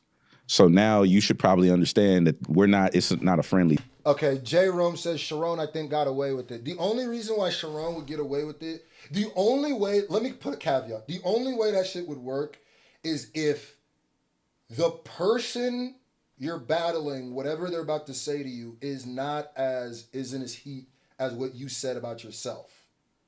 That's what you're banking on. That's what you're gambling. It's very hard to do that though, because the thing with jokes is you got to understand, roasting and jokes are one of the most, laughter is universal. So like understanding bars isn't. So it's way easier for a nigga to joke you to death than it is a nigga to like lyrically cut you down, because some people won't even catch certain things. But if a nigga go, nigga, you got a club foot, everybody gonna understand that. You know what I'm saying? So like, You gambling. That's why it usually don't work. Fade. Again, I've explained this ad nauseum. A friendly is for someone who you're friendly with. A friendly fade, a fair one we call it. A fair one is for the homie. Like we have a rapport and we're gonna go eat after. We're gonna go outside, we're gonna run a fair one, and then we're gonna go eat. That's reserved for the homie. When you're op, quote unquote, opposition, an enemy, whatever the case may be, where how we came up, there are no fair ones. You get immediately eviscerated, you get packed. We call it maxed out or packed out. There is no such thing as a friendly amongst people who are oppositions. So to me, that, like I said, this screams of somebody who's never been in those environments. Because Beast Nation, thank you for the $5. Everybody give him a big shout out. He says, Screw ain't lying about the roast empire. I remember somebody clowning DNA in a battle about priorities before he got his tooth fixed. That was X Factor. Yet DNA's tooth. To this day, DNA fixed his tooth years ago. I'm pretty sure he's had his tooth fixed longer than he has it. Niggas still cooking him with the tooth. So. Because I would not hand somebody a weapon to use against me in the real world, right? The second thing. Well, what if it's not a real weapon? It doesn't matter if it's perceived as one. Yeah, the cops is going to shoot you if you have a gun and it's a phone case. It don't matter. Mm-hmm. They're going to shoot you. Mm-hmm. It's a perceived weapon. So. Nice. I like your metaphor. Maul almost diffused. The metaphor you threw out, Maul almost diffused it with the what if it's not a real weapon. I see what he tried to do there, but he said niggas will kill you for the perception of having a real weapon. And that actually is a bar. That's a bar, nigga. Niggas will still kill you for the perception if they perceive you have a weapon. Woo! Head, let him go. Let him up, head. Let him up. We all know we live on the internet. Shoot perception fair, doesn't matter. Nigga, reality doesn't matter if the perception is fucked up, right? So the second thing was the AI shit. The song would have just been wouldn't have been a dope rap song without the AI shit. Again, screaming of lack of cultural awareness because you don't. I don't know. Maybe I could ask you: would you ever use someone's likeness who's currently walking around? Me? Yeah. No. Why not? Well, I mean, me, I wouldn't, but in that I'm situation, saying, why not though? In that because I don't. Not in that situation. Just in general, why not? I mean, but I have though. I mean, we've done skits and things like that where I've acted like other people with AI. Not with AI, but in the terms of acting and using somebody's likeness and personality, not necessarily AI, but with that record, with the tailor-made record, I thought that it was a clever. First of all, we've never seen that. Mm-hmm. In that type of situation, battle or not. So I thought it was a clever play. Everybody, it wasn't like one of those records where it was like, oh, he killing him. It was more so like, oh, that was clever. It would have been even more clever without that. Because to me, again. I'm not gonna lie. Y'all gonna call me toxic, but like I said, I grew up with the rules of battle rap. I grew up with like the smack DVD rules of battle rap. You know, back when if you stumbled, your round was over, nigga. But I don't believe that no more. I've evolved since then. But I'm saying, bro, y'all gonna call me toxic. In a battle. Now, culturally, what Drake did using Tupac's voice was stupid. But the only reason is because the angle that it created was because it showed that he didn't understand the fundamental problem that people had with him. But remember, this was still before Euphoria, correct? This was still before Euphoria. So he didn't know what angle Kendrick was gonna take. So he's still thinking it's fun and games, like, oh, I'm gonna use this. He's not thinking of it culturally, but that's why it was stupid, right? It's offensive to Tupac's people, it's offensive to the whatever, but it was stupid because culturally it showed. It was almost like I bet Kendrick when he did it, I went, got him. Got him, nigga. We got him. Because now the whole culture vulture, you're literally using a dead nigga's voice. Had he not said, Kendrick been able to flip it like that, all fair. All fair. How I feel about the AI and the using is aside from how I feel if it's like offensive in a battle. I throw out the concept of offensiveness in battle raps.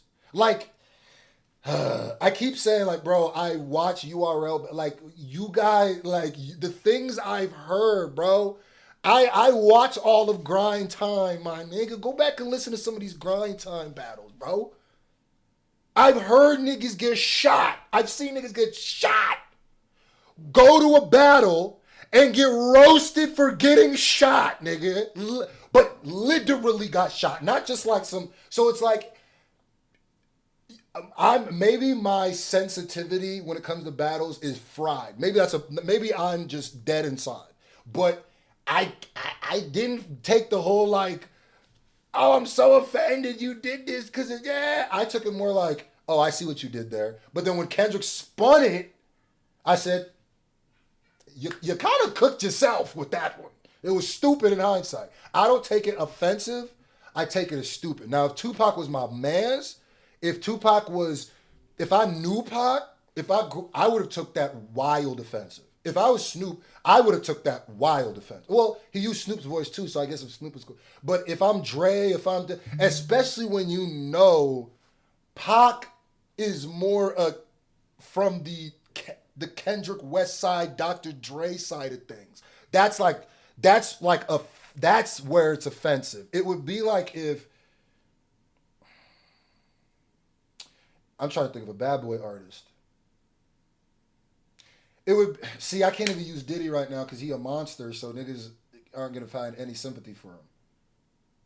Damn, I'm trying to think of, I can't even use no bad boy artist because,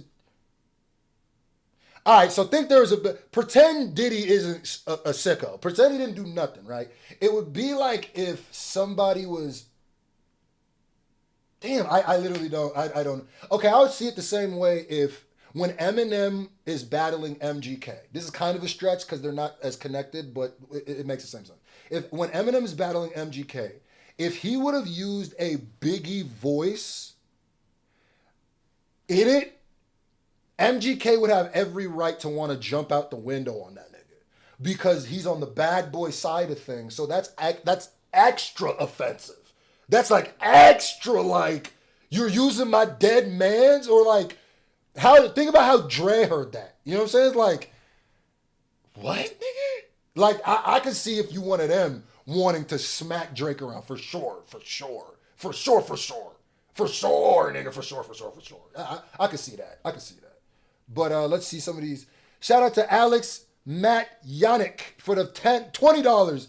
Thank you for the 5 years of entertainment. Oh, it's been more than that, but I appreciate you, gang. If you've been rocking with me for 5 years, if that's what you mean, I love you to death, bro. Donovan Mason, Drake doesn't realize his eagerness and rushing to drop empties his clips and show his playbook, so he didn't even need a mole. It's just hilarious he had one too. Facts. And people also, another reason why Taylor made in hindsight was stupid, because Drake didn't realize he was at a deficit. Drake didn't realize he was showing up to the battle with a pistol that had 16 bullets in the clip. He knew he was coming with 16. He didn't realize Kendrick looked like he had the same, but really had a button where he pressed and a wall flipped over and there was grenades, rocket launchers, AR-15s, Uzis, MAC-10s, MAC-11s. So in hindsight, it would be like he had 16 shots and shot 3 of them in the air. Cause he thought, oh, he only got an 8 shot. Watch this. I'm gonna shoot 3 in the air. Ta ta ta ta. Yeah. Nigga, I don't even need. And then when Kendrick goes and clicks the button like Wile E. Coyote, and that wall flip over, then Drake's like, oh shit, I needed those 3. I needed those 3 for sure, nigga. Maybe I could have used this as a rebuttal to save me but like I said, Kendrick also out-strategied him. I've seen more super chats. Shout out to y'all, man. Shout out to Dark King D. Byron for the $5. Misfit vs. Farrah with the, yes. Bro, I've seen it. Bro, have you ever seen a J2 battle? Some of y'all don't even know who J2 is. If you want to talk about toxicness. Have you, some of the things niggas say today, nigga? Shout out to J2, because what he did is Snake Eyes, boy. And J2 ain't never been like, cancel everybody. He's more like, oh, you gonna say all this about my sexuality? Watch. But he come with the rebuttals. Hold this, nigga. Hold that, nigga. Hold that, nigga. I rock with J too. Shout out to O Slime Rust Bucks for the $2. Use AI made it West versus Drake. Facts. Yeah. Once you provoke the spirit of Tupac and Snoop, you absolutely made it like, oh, now the whole West Coast gonna pack you out. Now it's you think the Bay gonna let you disrespect Pac, nigga? You disrespect, you absolutely disrespect. I'll put it like this. I do not knowing Tupac, that sounds crazy. But listening to Pac's interviews, I do not, the Black Panther that he is, I do not believe he would have been okay with that. I do not believe he would have been okay with a Canadian, who's not even a full black, like a Canadian who doesn't even always, who be code switching, who said, why you rapping like you trying to get the slaves freed? Who kind of represents more of the jiggy side than I really, if I was to bet, now I don't know Pac, but if I was to put my money on it, if Pac was alive, I don't see him taking that cool. I don't see him taking that like Pac did. I don't see none of that. I don't see that. To disrespect a nigga from Compton? Oh, nah, I don't think it would have been sweet for that nigga. But shout out to Dem Jam 26 for the $2. CB didn't need to use AI. Takeoff to Disquavo. Facts. Kevin Dada. Shout out for the $10 donor. You said the problem with AI isn't the offense aspect. It's creative aspect. It's not just stealing dudes' likeness and pioneering it in a near commercial way without permission. That's facts. Yeah, that's why I said I leave my opinions on that out because I've even used AI to do artwork and stuff like that. But like the way I use AI is I still Photoshop. I use AI for assets, but I do understand. I'm trying to use it not as much, but I do understand the concept of that and the issue in that and making that like a thing niggas could do. And I honestly think that AI Tupac shit, we already are seeing the effects of it in the industry with these AI tracks who leaked out. Like when songs leak out and stuff like that. I think we already seen the negative side of it. But not all of this negative side. Shout out to Trip for the $5. I found you a year ago. By the way, you introduced me to my girl, to your girl. I was like, oh shit. And me and my girl to our new favorite comedian, Josh Johnson. She's on a Peloton now, but we are fans. Shout out to her. Tell her to keep it going. Keep it going, huh? Keep that heart rate up. Yeah, keep that BPM going. Respect. Shout out. All right, let's go. In somebody who has respect for, I don't give a fuck if I don't like you as an artist. I would never, because I have respect for hip hop, I have respect for my elders. Even people who don't like me as an elder in the game, I would never disrespect them publicly because I respect. Where was the disrespect? We hit 300. When we hit 1,259 thumbs up and 326. Remember, the like goal. The donation goal was $400. We almost there. Shout out to y'all. If we can get to $500, I'll do live reactions. Where y'all can get some of the reactions off. Let's see if we can hit 1,500 thumbs up. If you haven't hit it, hit it. Let's go. Use someone's likeness without their permission, who's currently breathing. Yeah, but it wasn't. Yeah, but see, that's where y'all people lose me in this because, yes, he used Tupac's voice with a filter. Snoop. But when we say, oh, he's using their likeness and this, that, and that, like Drake wasn't using that as a single trying to get popping. And that's where I think people was just, this was a moment, it was a battle. It was like, all right, let's have some fun. He's taking too long to respond. You know, what are some of the West Coast, Mount Rushmores, what would they say in this moment to Kendrick if they could speak to him and get him in a room? I think that was Drake's. Like I said, the concept was, I agree with Maul. The concept was creative. The concept was dope. I like the concept. It's just the execution and what you had to do. Maybe if you would have got somebody to, like you wrote for them and they did a Tupac impression, that would be better. The AI part of it makes it creepy a little bit. That's what makes it. And it is. And once again, also, I hate when niggas are speaking to other niggas about other niggas' offense. This is why you can't say, is it offensive that Drake used the Tupac voice AI? You can only ask the person you're asking, do you take offense to it? Right? And every answer is correct. There's no blame. He can't say how Kendrick took it though. And so how Maul took it doesn't really matter. I guess in this debate it matters because you're asking Maul. But it's like, that doesn't matter to the battle though. You know what I mean? But shout out to Clay Turtle for the $8 dono. Screw I need to settle the debate. Whacked Out Murals is Kendrick's hardest song with Mad City in close second. Am I right or what? I'd be in here for a long time. Whacked Out Mirrors is his hardest song. Mad City up there, bro. I'll get back to you on that. It's mindset like, yo, we doing this or not, bro? Like you know what I'm saying? Like you jumped out there with the verse. Let's do it. Like I'm fresh off tour. I'm in the studio. I'm not sleeping. I'm up. I'm ready for this moment. Like, what are you doing? And then obviously, you know, the record came out. Somebody made a call to an estate. The estate said, take it down, delete the song. Okay, cool, no problem. It wasn't that serious of a song. I'll delete it off my Instagram or wherever it was living at. It wasn't that deep.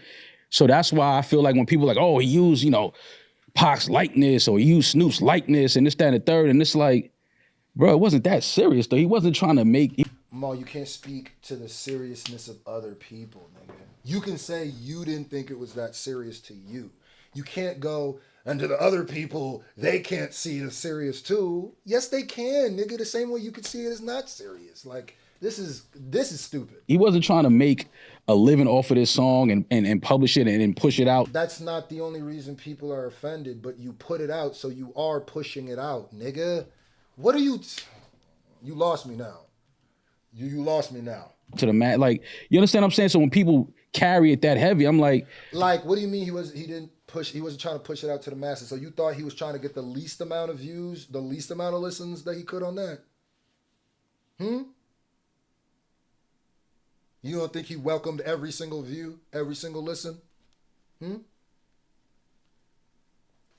you can't even say it's about this or that because that nigga wasn't even claiming the actual diss records. So, shout out to Tread Lex for the $2 screw. Been a fan since Mansa Musa. They call me Mansa Musa. They say I'm young kids doing young things. Shout out to you, man. Bro, this was a battle, bro. This was like a little attack. Like, yo, what's up, fam? Like, I'm here. I'm outside. I'm waiting for you. Like, what you gonna do? Like, I agree with you, but to me, even your rebuttal screams to me that you don't understand. That's disrespectful. Where we come from, where I'm from, that's everywhere. Any person can take that as disrespectful. Shout out to Dwight P for the $2. Yo, screw freestyle on your favorite Outkast beat. How close are we? Okay, so 400 was the goal. We had 372. We had $372. Stand the disrespecting it. Head does. The rest is who cares.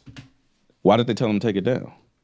Because he used somebody's likeness and their tone and their inflections in their voice. You also just said, I don't know why people say they're using his likeness. And then it said, why did he take it down? Because he was using his likeness. You said you didn't understand why people said he was using his likeness. I would have caught that. So the violation is using someone's shit without their permission. Yeah, but again, you losing me because I get what you're saying. Yes, he used the AI, the voice, the filter. I get that part. But it's not like he used it and was disrespecting Pac or Snoop. And that's what I'm telling you. You don't see the bigger picture is. The bigger picture is those are West Coast artists. Kendrick is a West Coast artist. And this turned into California versus Drake. Not Kendrick versus Drake. No. That's the real situation. No, that's not what happened. That's exactly what Kendrick turned it into. That's not what happened. That's not what Kendrick didn't turn it into California versus Drake. That's not what... You DJ'd the... It turned into California versus Drake because of that shit, bro. And it wasn't that Kendrick made it California versus Drake. At that point, it was just about California unity. It wasn't about... That's everybody that was at the pop-out. I know you weren't there. I was there. It was about uniting Californians, about all the gangs going up there. That's the headline. It wasn't about everybody there to like uniting to diss Drake, even though it was Drake's funeral. But Pop out show. What are you talking about? Who used whose likeness? So it was you and Amazon. Who used whose likeness? Drake and 40. So you saying used, are you saying that Dot conspired to have Dot? I mean, you saying Dot conspired to have Drake use those two West Coast legends, right? No, I'm not saying no. I'm not saying Dot had anything to do with that. No. I'm just, listen. You're saying that Dot turned it into California versus Drake. That's 100%. But Drake used California first. He used it in a way of saying, "Yo, dog, you taking too long to drop your verse." Maul, this is where I'm about to lose my mind. Maul is being. This is. I'll be all the way honest. Up until this point, besides the battle, he didn't lose the battle. Battle lost him. He hasn't been so head ass.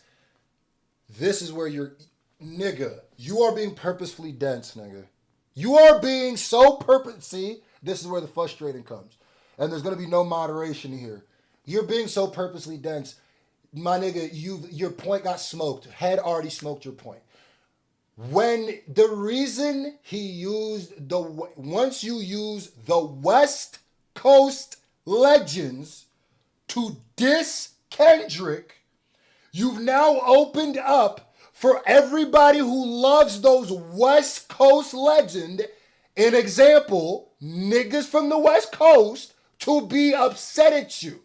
The same reason why Kendrick was supposed to take that as disrespect, every Pac fan would take that as disrespect. Are you? What are you? Drake made it the West. Drake made it Drake versus the West first by invoking the West. If Kendrick would have been like dissed him first and used Canadian legends, then I would expect. Like, Mo, you're being so stupid, bro. That's such a dumbass. My nigga. Maul's lying too. Cause Maul is from the Rockefeller family. You a guy you a goddamn liar, nigga. Okay, so you telling me if a nigga from the West Coast, let's erase this battle, right? Right? Let's see a nigga from the West Coast diss Jay-Z during the Hard Knock Life era. And during it, right, and let's not say it's Nas, let's say it's a West Coast nigga. Let's say he uses Biggie's voice. Are you telling me that niggas from Bedford-Stuyvesant, that niggas from Marcy, that all Biggie fans wouldn't be upset? The block wouldn't be a little hot to come in New York? So you telling me that Snoop Dogg he kicked over buildings, not even people. I'm gonna give you a hip hop lesson now because you niggas don't know hip hop. Snoop kicked over a building, an inanimate object, and their bus got shot up when they went to New York, bro. Come on, bro. Stop being goofy, my nigga. Stop it, Maul. Stop it, nigga. You're being purposefully obtuse, nigga. Stop it. This isn't the first time something like this has happened. Yes, when you diss landmarks, when you diss heroes, hometown heroes, the town, the area, the coast will now be upset at you. That's not even in rap, nigga. That's in sports too. Like, what? So you think that you can just diss Luka when he was with the Mavs and everything would be copacetic when you walk in that building? Like, what are you talking about, nigga?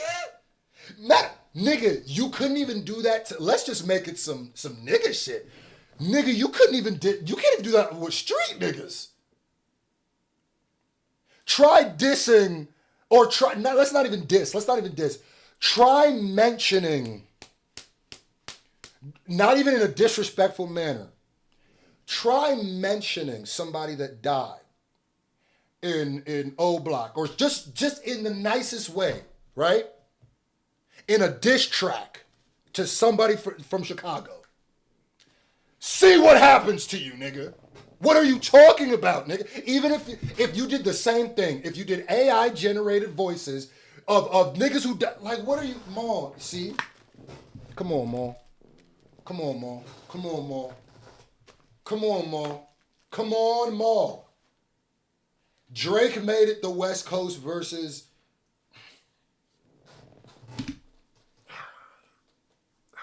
New York. And that's what Head is saying, too. Head is saying, like, no, nigga, you use West Coast legends. It's 1 + 1 is always 2, nigga. You use West Coast legends to diss a nigga from the West Coast. West Coast niggas get mad at you. Like, what, nigga? Like, what? So you really think Drake, hold on. How stupid do you think Drake has to be? What learning issue does Drake have to provoke the spirit of a dead West Coast legend and then be confused when niggas on the West Coast are celebrating his loss? What are you... Kendrick made it about...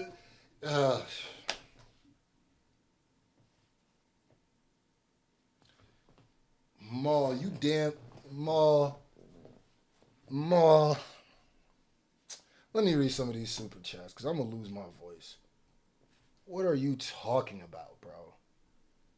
Maul said Kendrick made it the West verse. What? And like that, did he mention the West Coast at all? Did he use Canadian legends to diss Drake?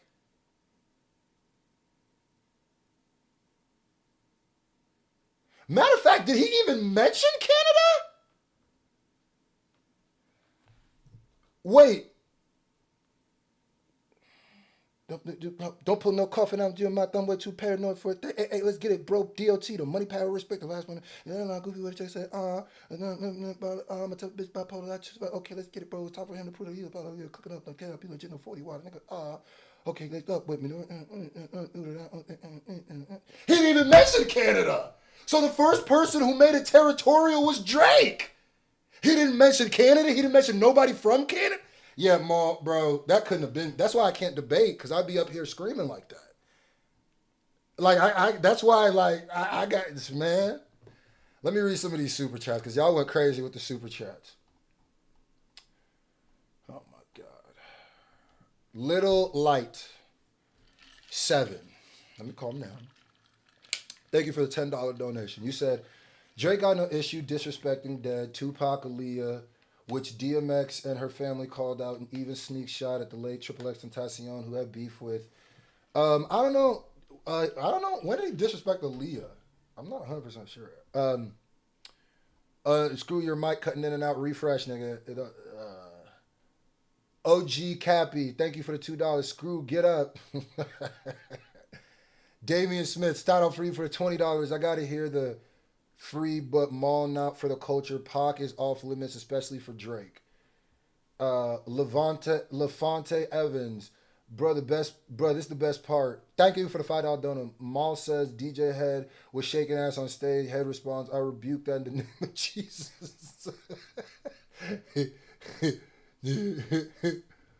Shout out to Natural Born Raiders podcast. Shout out to the Raiders.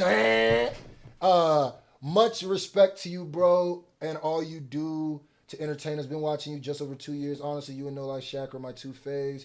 He the reason I found your channel, by the way. Still waiting on my video. Okay, shout out. Email me, by the way, bro, if you haven't got yours. Email me at screwfaceon@gmail.com. Let's go, man. Oh my God. Or your record, whatever you putting out. Okay. Like, yo, what's up, fam? I'm waiting. Like, this is what the OGs would say, or what I think the OGs would, if they could get in Kendrick's ear, like, Kendrick, we need you, West Coast savior. All of that, like, that was just fun shit. That was part of the moment. But to sense... That's like, nigga, it was just fun shit when I was kicking over the buildings. What a Snoop would have... it was just fun, nigga. Matter of fact, they even said that it was supposed to be a homage to New York. Still got their shit shot at. Like, so... Like, Ma, nah, you being dumb. Then have the estate, whoever called the estate, I don't know who called the estate, Tupac estate. Who has to call anybody? I'm just saying, somebody made a call. Use Rory and Maul and to do stuff without your permission? No. They do it all the time on Hell YouTube. No, that's not what I'm asking you. Are you cool with people using Rory and Maul? Rory, are you cool with people using Rory and Maul to just do whatever the fuck they want to do? No. Why not? It depends the light that it's put in. Okay. There's plenty of stuff that goes on YouTube that will never copyright, copy strike, anything. If you want to use our content, I'm okay with it. Right. Yeah. There's been times where like homophobic shit was used in our likeness that we didn't feel was okay. Especially with our because brand that's with advertisers, and it's different there. Right. But as far as like someone clipping this exact conversation, nah, I'm fine with that. Okay, But to be perfect. fair, Because when it promotes, I mean, granted, that didn't promote Tupac or Snoop. So I see there's not It really wasn't comparison, supposed to, but though. I know. So it's a weird comparison that I think Head is asking. No. It's not. I'm not comparing the two. I'm simply just asking straight across because he was bringing up like somebody called the estate. It's not a weird comparison. It's very simple. It's very simple. Would you be okay with somebody using your brand's likeness to do things that you're not okay with? Your answer was no, right? It is the same thing. I get what when you strip the metaphor down, it's the same thing.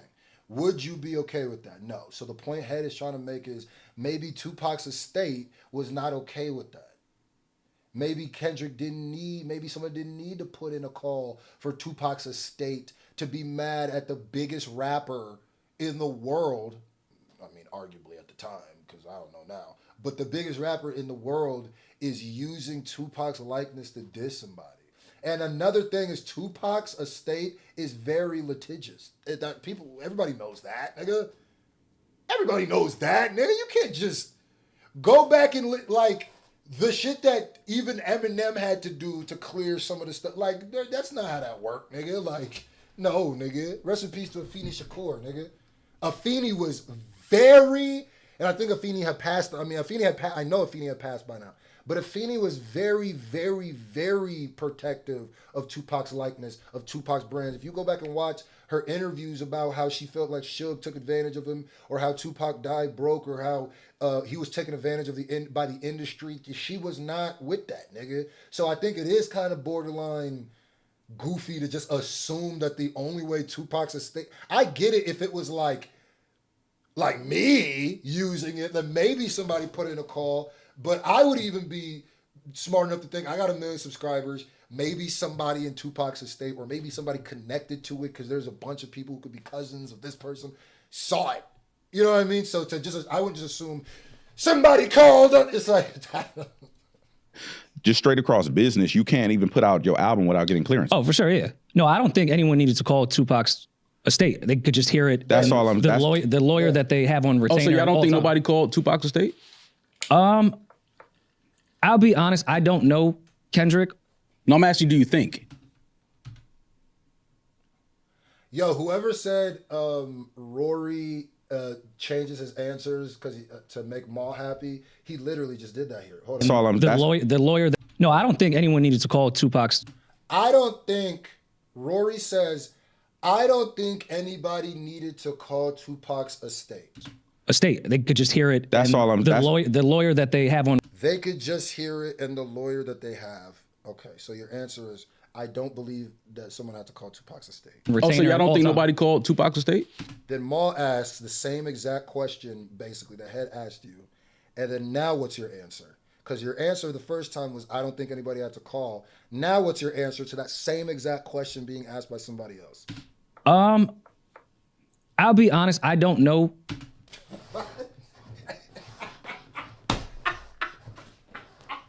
Yo, if you've never seen a nigga's pockets get tapped, if you've never seen a nigga get like, bro, that's like a phantom checking.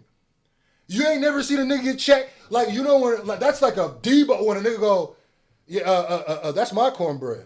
That's like somebody asking you, yo, can I eat your cornbread? And they're like, no, that's my cornbread. And then Debo asks you, can I eat your cornbread, nigga? And you go, yeah, actually, no, you can. Nigga said, no, I don't think so. Then Maul asked the same exact question. He goes, well, now that you say it a little scarier, let me modify my answer.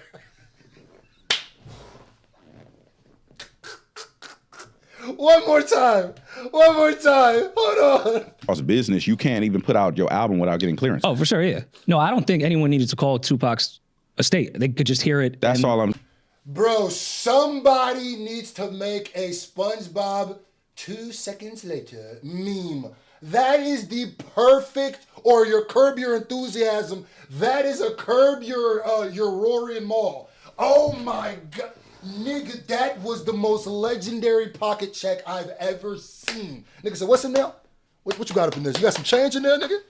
Nigga might as well just reached in your shit. What's that? What, you got your phone in there, nigga? Oh, he pocket checked the shit out this nigga.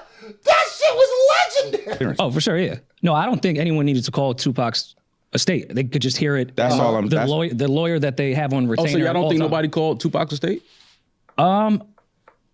I'll be honest, I don't know. And notice how Maul. Hold on. Wait a minute. Let me turn my. Wait a minute. I might have caught something here.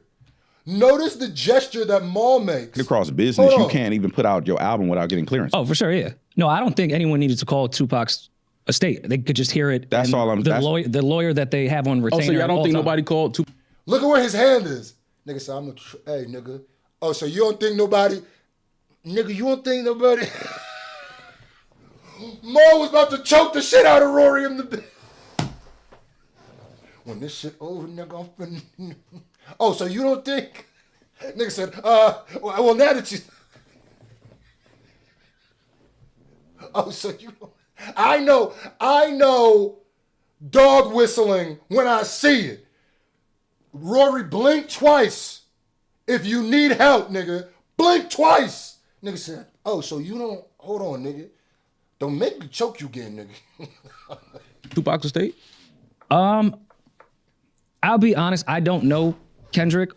No, I'm asking, do you think? Hold on, so what were you being before when Head asked? Why is it when Head asked you, you answered it? Then when Maul asked you the same question, you said, hold on, now I'll be honest. I was lying before. I'll be honest, I don't know Kendrick. No, I'm asking, do you think anybody did? I think somebody probably did. I don't think it had anything to do with Kendrick, but I'm not in this debate. Okay. So my point is, Drake brought California in before Dot did. Yes, he did. Because he used Snoop and Pac's likeness? It would have been a cool record without it. Okay. It's just creatively you have to have the bandwidth to do that on your own. Yes. I don't know why he even said because he used Snoop and like it was some minimal. Yes, because he used two of the biggest rappers that have ever come. Two of the biggest rappers that have ever came out of this coast of music. Yes, yeah. I don't know why you're saying that as a little thing. What, because he just used Tupac and Snoop's likeness? You think that made the West Coast mad? Like, you think that's what made it? Just little old Tupac, nigga?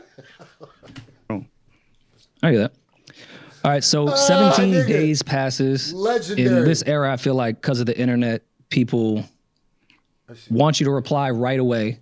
And ladies and gentlemen, we have hit $455.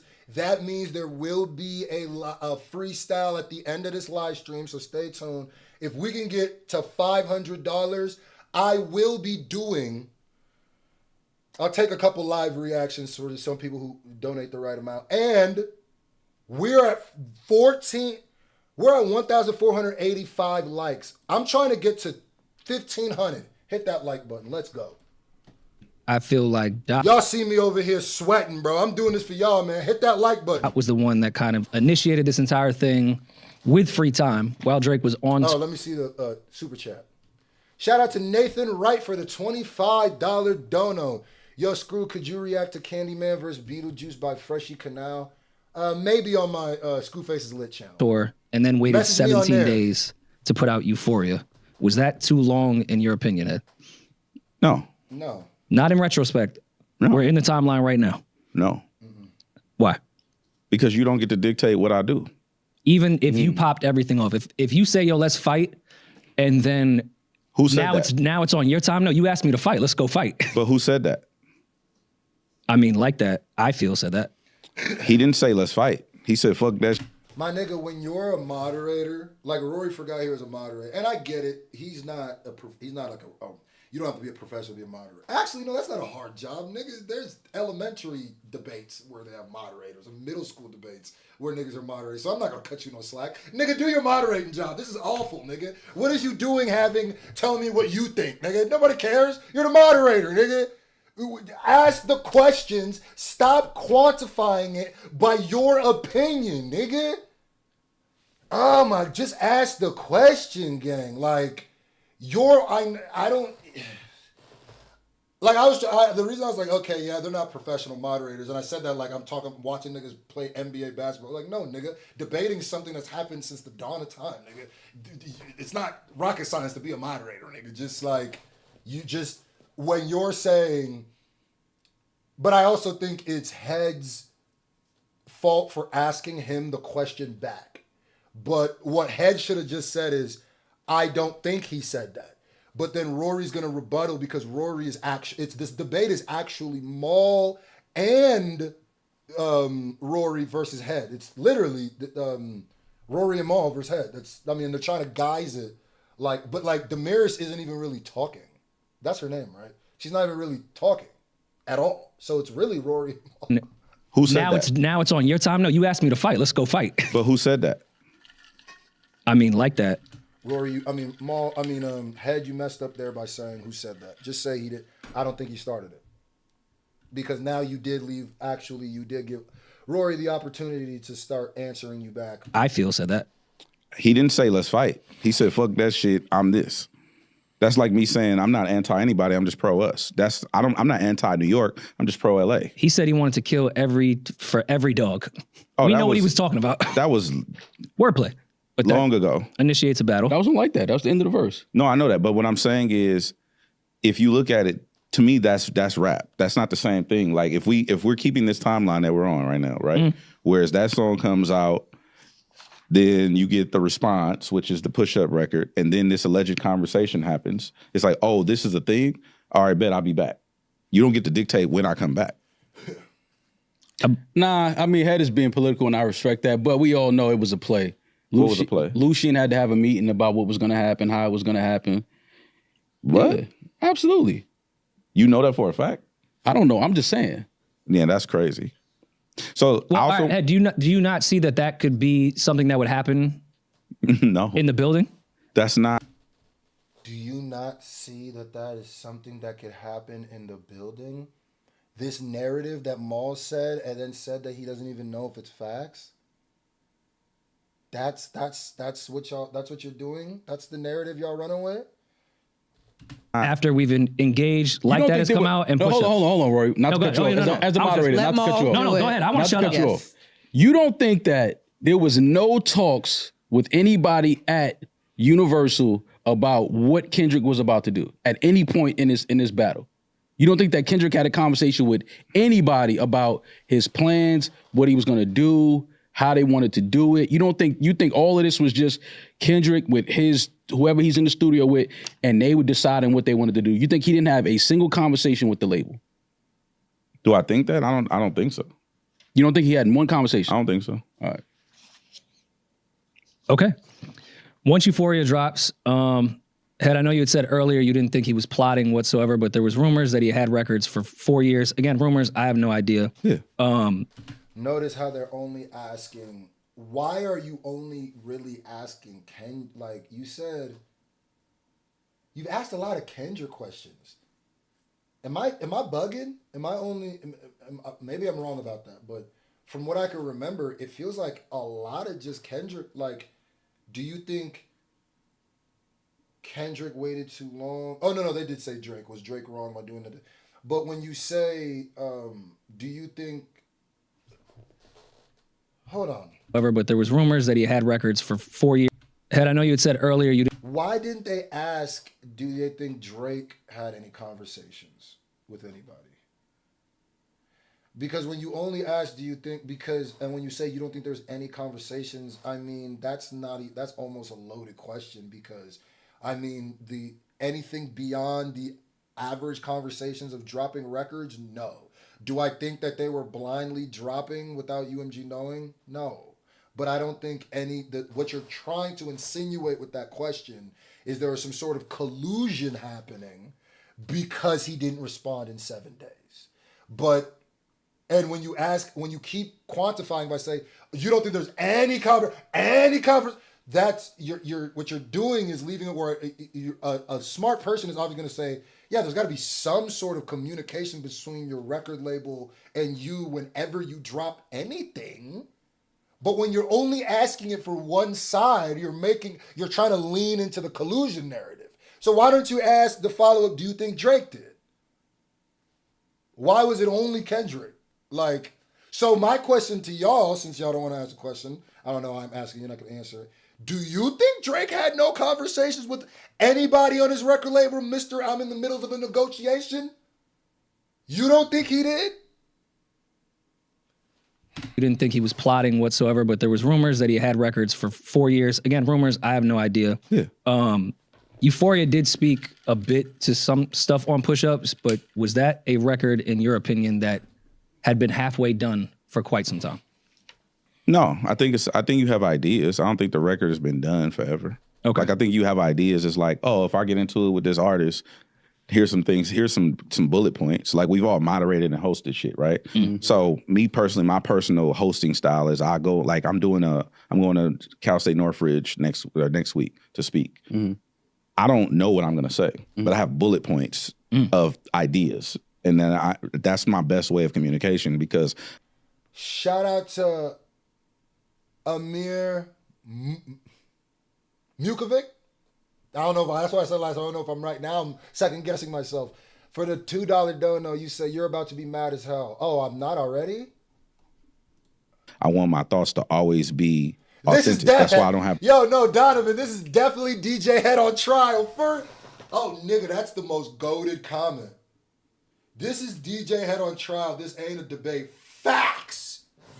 This is literally, it even looks like a trial where it's like Rory's the judge. He has no legal representation. Maul is on the same side as the state. And Damaris is just like the bailiff. Like, that's... Even the way the cameras are set up, it feels like they're all on this side and Head is on this side. I have no prep sheets. I didn't come here with like, hey, we can't talk about this. And you know what I mean? Because I'm best when I'm just being real and authentic. So I think these are ideas that he might have had, but I don't think there was any records. And like, that's what I'm saying. Like, so do you think there was no UMG money spent with Drake? Do you think that they didn't know Drake was dropping a music video? Do you think there was no conversations with that? You think Drake has the ability when he himself was talking about what kind of contract he had? You think Drake has the ability to drop something on his YouTube channel without having a conversation with UMG? The same person who's trying to throw stuff up on his Instagram and getting it taken down? You think that? You really think that? But it's just Kendrick, right? Not right, bro. I mean, they're probably. Shout out to Natural Born Raiders fan. This is a whack debate. Maul not really answering the questions. They deflecting by asking another question and why. It's not a debate. Donovan said it perfectly. This is a trial of DJ Head. Because Maul and Rory, they're feigning non-bias, but a lot of the time they're on the same side. I mean, we literally caught Rory answering one way for Head and then answering a different way for Maul.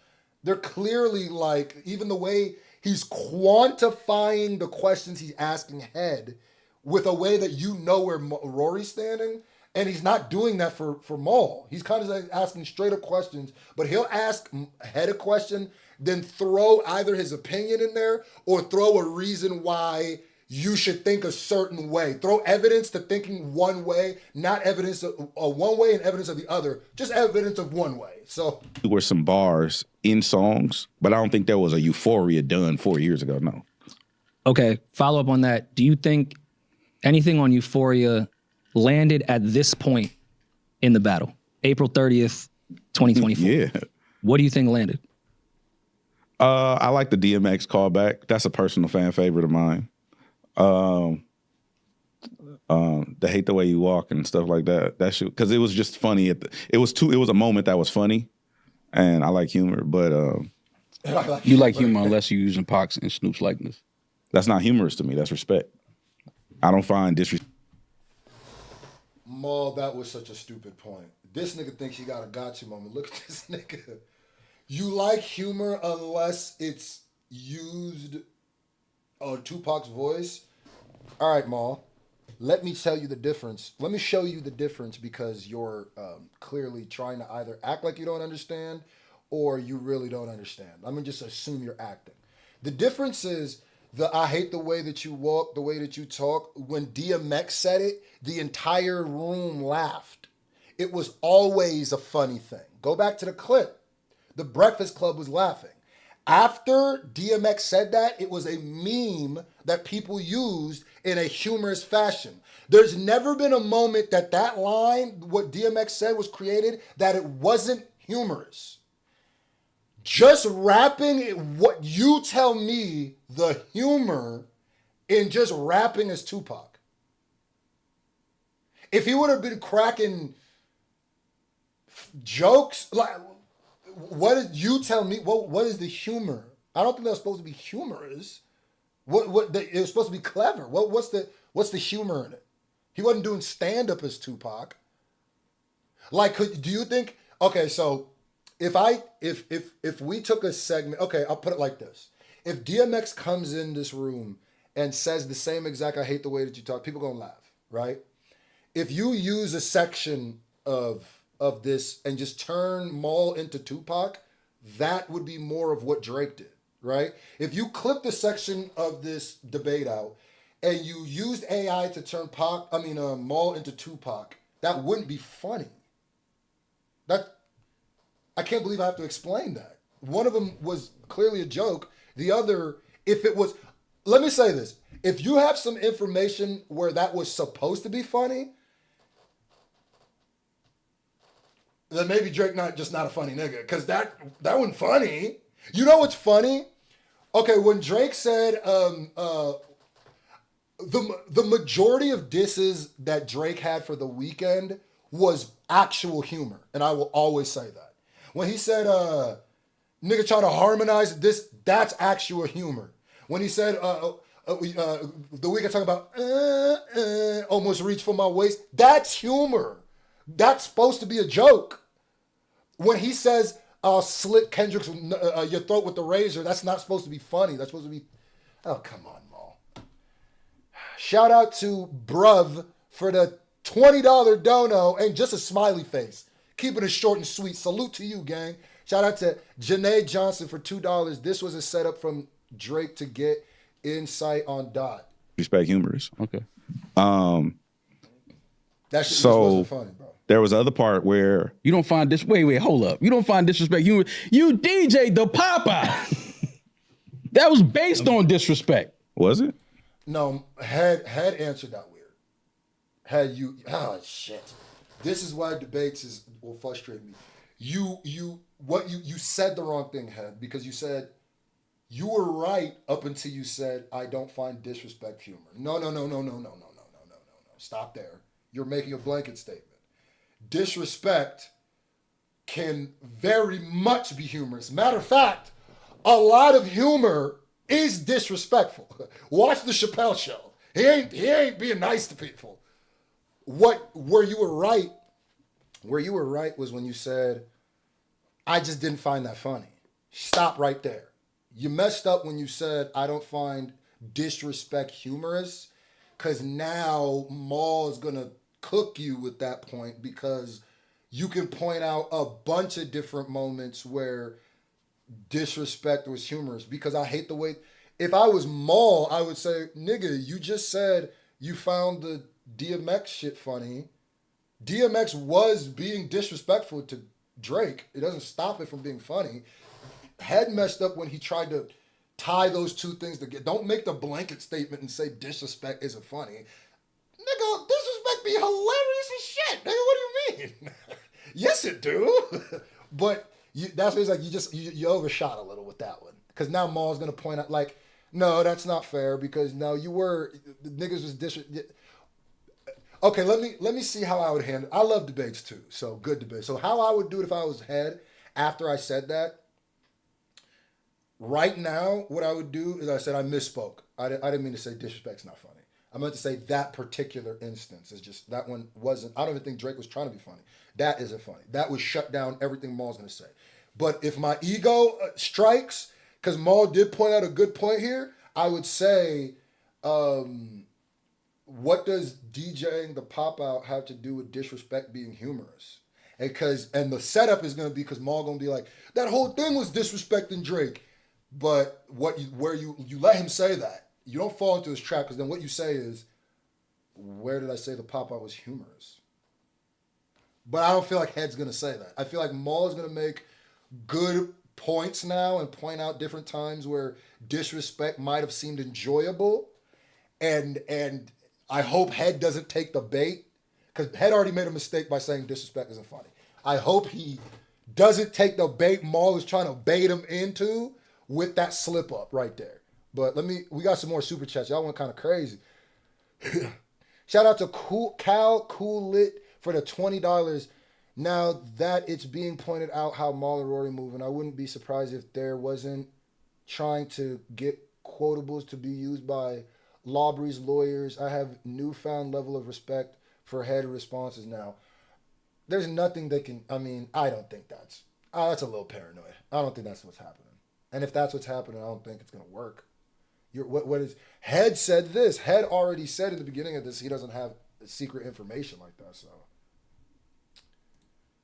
Shout out to Little Light 7. Drake's SNL is pretty dry, comically speaking. Okay. The real Mr. Cooper, $5, thank you. He meant the disrespect to Snoop and Pac. As far as using their likeness, they're not in the battle. That's what I got at least. Yeah, but the problem with that, Mr. Cooper, is you still can't say... Where you messed up is where you made the blanket statement. My brother was a state debate champion, by the way. My older brother, not Queso. I got an older brother. And my big sister, she's damn near a lawyer when it comes to debating. So that's why I'm an argumentative, so I really love debates. But where a way of messing somebody up in a debate is get them to make blanket statements. Because where you will always be wrong is a blanket statement. And even though that's a blanket statement, let me not make that a blanket statement. Because see, even that was wrong. Because somebody can make a blanket statement and the other person just doesn't know how to deflate it and they win. So let me not say that. Majority of the time when someone makes a blanket statement, they're gonna lose in the debate, because all you have to do is find 1, 2, or 3 examples of that thing that they're saying, that blanket statement being false. And the second you find one, it's done. They're proving a negative almost. It's impossible. So if a nigga says, black people can't grow blonde hair, right? The second I find one black person with natural blonde or like an albino with dyed hair, you're wrong. All I gotta find is one. You gotta be right for the rest of time. So when you say disrespect isn't funny, all Maul has to do is find different aspects of disrespect being funny, which he'll easily do. And then he can even find different aspects of you finding disrespect funny, which you already have with the DMX statement. And then it blows up your whole statement. And it gives him some more momentum in the argument. So what he should have said was, I didn't find that disrespect funny. What? Hey, we not doing this. You my guy. We not doing this. Doing what? You don't find disrespect humorous? Yeah, all you niggas was shaking y'all asses on that Amazon stage. I rebuke that in the name of Jesus. I don't shake my ass. I saw you shaking ass. I don't shake ass. I mean, you wasn't twerking, but you had a 2-step behind the Maul literally has a video where he's quite literally shaking ass to Drake. Y'all see, who has seen that it's gone around social media? Well, I can't remember what song. I think it might be Push Ups, where he's listening to it and he's in the chair tooting up one leg. Nah, nigga. If I'm DJ Head, I'm firing back. It's like, nigga, there's a clip of you tooting up one leg, listening to Push Ups, nigga. Don't tell me about goddamn twerking, nigga. turntable. We not doing. Shout out to Sweet Lips. Are you going to keep this live? Because this live is going to take 6 hours. You stop every 1 minute. Possibly. Yeah, but that's not gyrating ass. All right, well, you was gyrating. Maybe not your ass, but you was gyrating. You was gyrating, yeah. Okay. Nigga. What was I saying? Lines that hit from Euphoria. You had your turn. We're going to ask Maul now. Maul, were there any lines objectively that you think struck a nerve from Euphoria? I honestly can't remember Euphoria. Like the bar. And I'm being serious. I really can't remember. I can't quote a single bar from Euphoria right now.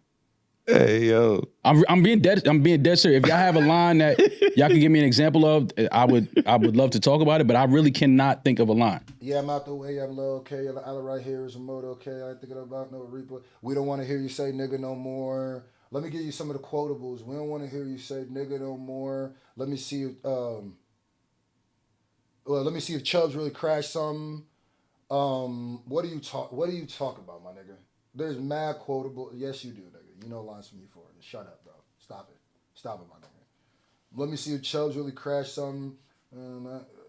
There's 2 goats left, and I see 2 of them kissing and hugging on stage. I pray they're my friends. If not, I'm Y&W Melly. Really, Maul? All right, well, you know what? We're in a debate. I'm not going to let you bait me in there. Let's go by that premise. Maul, if you don't remember what happened or any lines in Euphoria, that says something to your attention that you were paying through this battle. Because there isn't a diss record between either of the two that I don't know a quote from. There isn't a song in this battle between Drake or Kendrick that I can't quote you at least one line from. Like, what are you talking about, my nigga? Like, are you dumb, nigga? Like, so you were just busy glazing Drake. You weren't even paying attention. So now you just, this should be a moment where if I was in this debate, I use it as a moment to point out you kind of discredited yourself a little bit. So if you can't quote anything out of, we don't want to hear you say nigga no more, you can't quote nothing, then you clearly weren't paying enough attention to, I feel like, have this debate, nigga. What are you talking about, nigga? I think Kendrick cooked Drake up. I think Kendrick won. But there isn't a song in this that I can't quote from Drake. What are you talking about?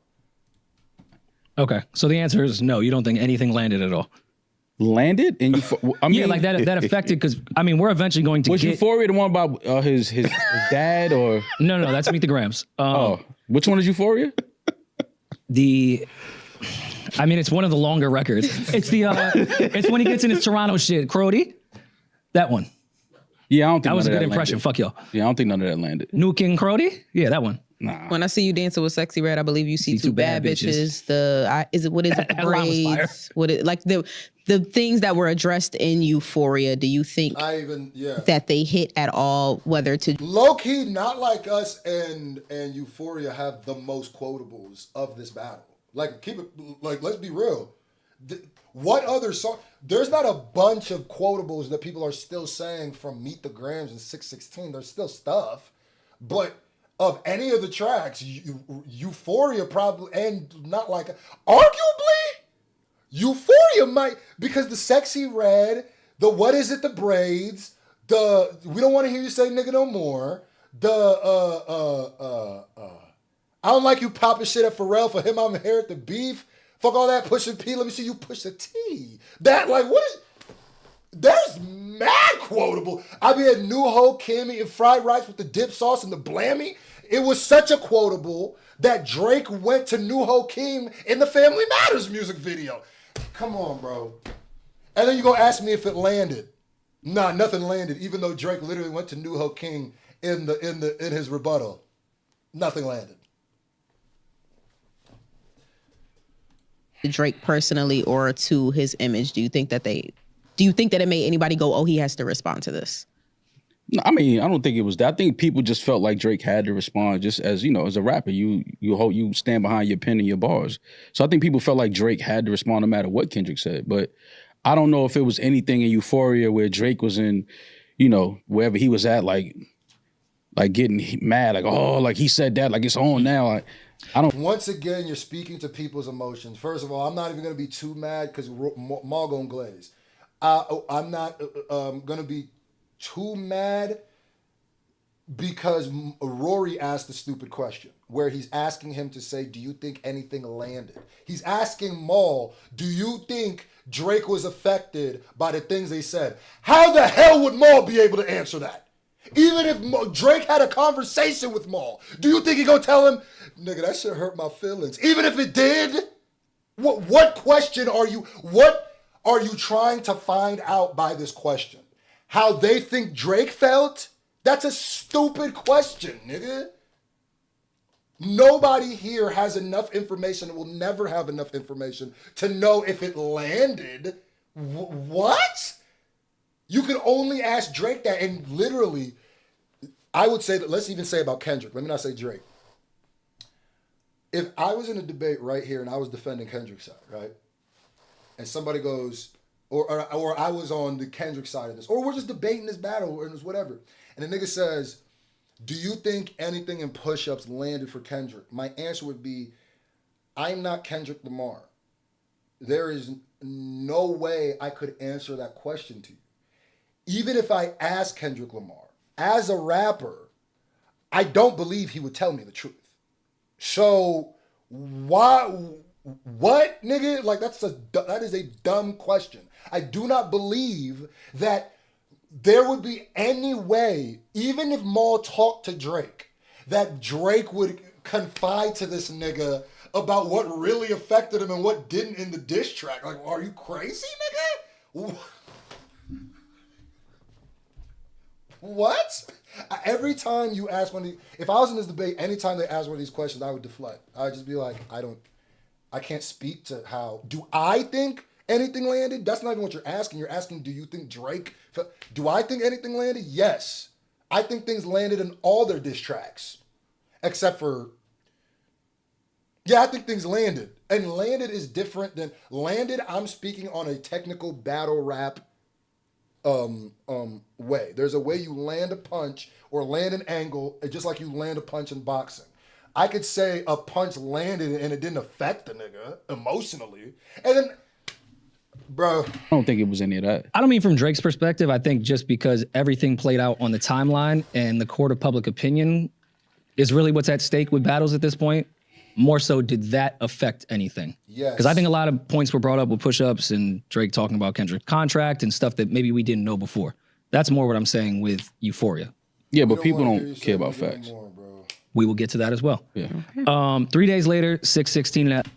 How mad at me would you niggas be if I gave this about? I listened to the rest of this section.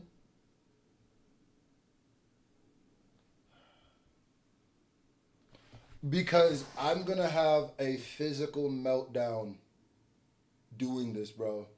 I can't do this, bro.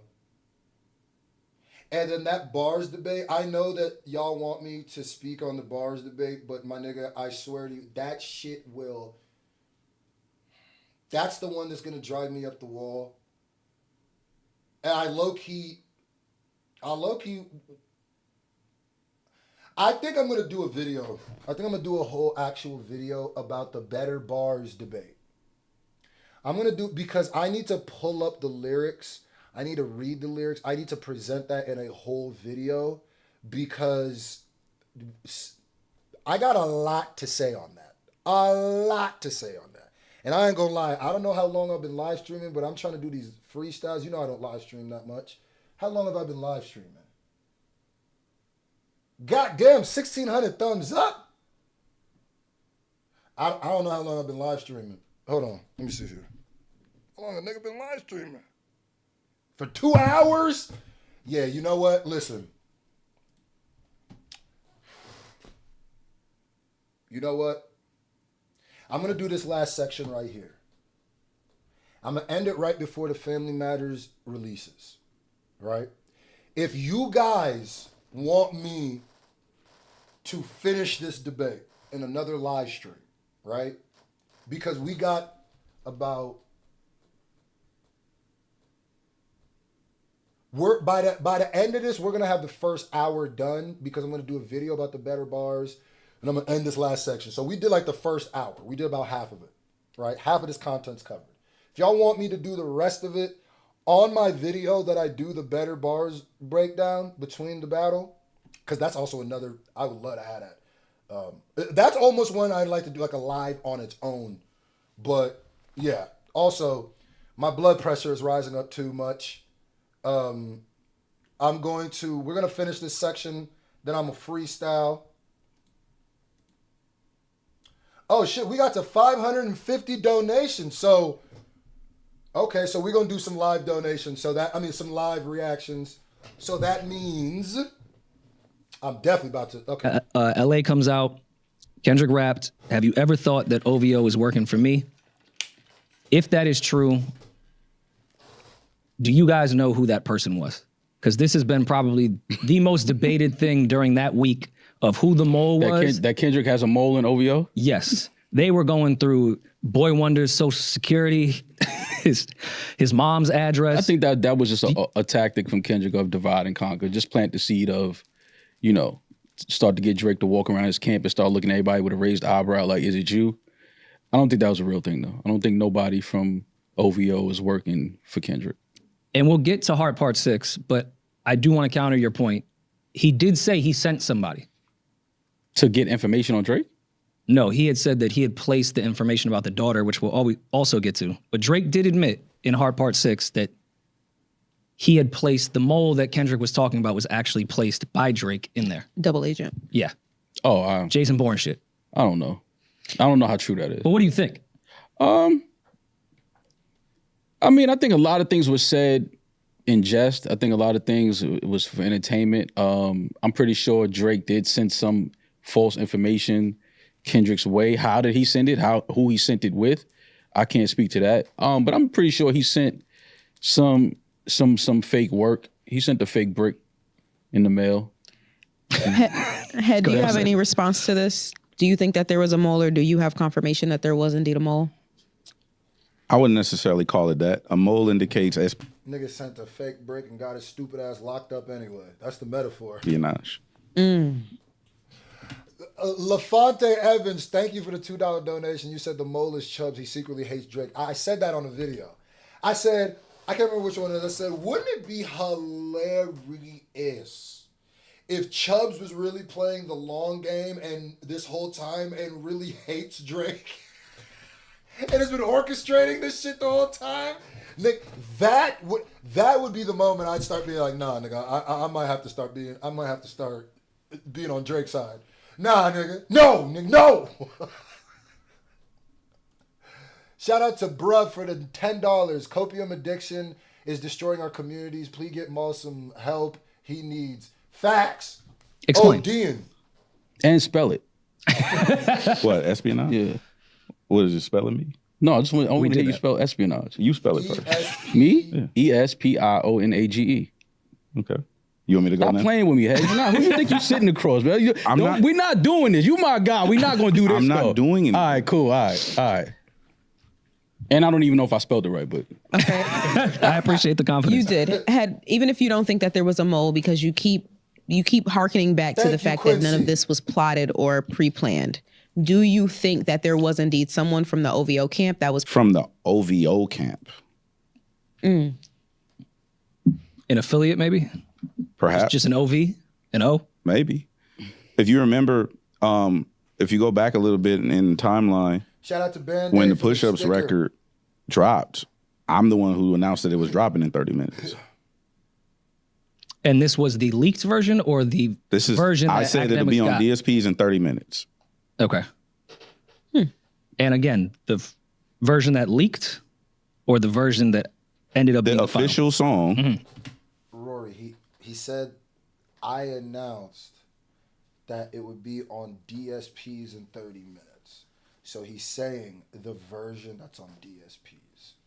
Okay. I'm the one who said it'll be on DSPs in 30 minutes. Okay. So that's my answer. Fair. And I'm going to ask a follow-up, which you probably won't answer. Do you think the person that told you that was the person that was working with both sides? No. So there was more than one mole. So it was a yes. Okay. Fucking with you. Moving on. All right. So family. I think the mole was SZA before she chose sides. I don't think she would have information on Drake. I don't think Drake would confide information. Here's the thing, though. I'm going to say this on this live stream. I'm going to leave this live stream up. I don't know if I even said this. There's certain things. I'm gonna say this right here. All right, I'm gonna drop a bombshell a little bit. There are certain things that were said about Drake in this battle that I know personally are true. There are people that, and people are gonna be like, what? It's like the Diddy thing. If people paid attention, if people knew, right? If you've been watching my channel, you would know that I've been saying that Diddy stuff was gonna happen for a while, right? And if you've been watching my page, I kind of been saying Diddy's a weirdo from before. And there's certain things that I knew, and there's certain, I don't know if I call them connections, just happened so, right? Where I've heard certain things about certain things that go on at these Drake. I know certain things Kendrick said about Drake, and I'm not saying no PDF stuff. Let me put that out there. No PDF stuff. I don't know anything. There's certain things that Kendrick said on, let me be specific. There's certain things that Kendrick said on Not Like Us that I knew about Drake that I didn't say out loud because I've known somebody who was around that nigga and nobody had said it and Kendrick said it and I went, Kendrick might have a mole. That's when I said Kendrick, it wasn't, and I've been holding it down throughout the whole battle. I didn't say it.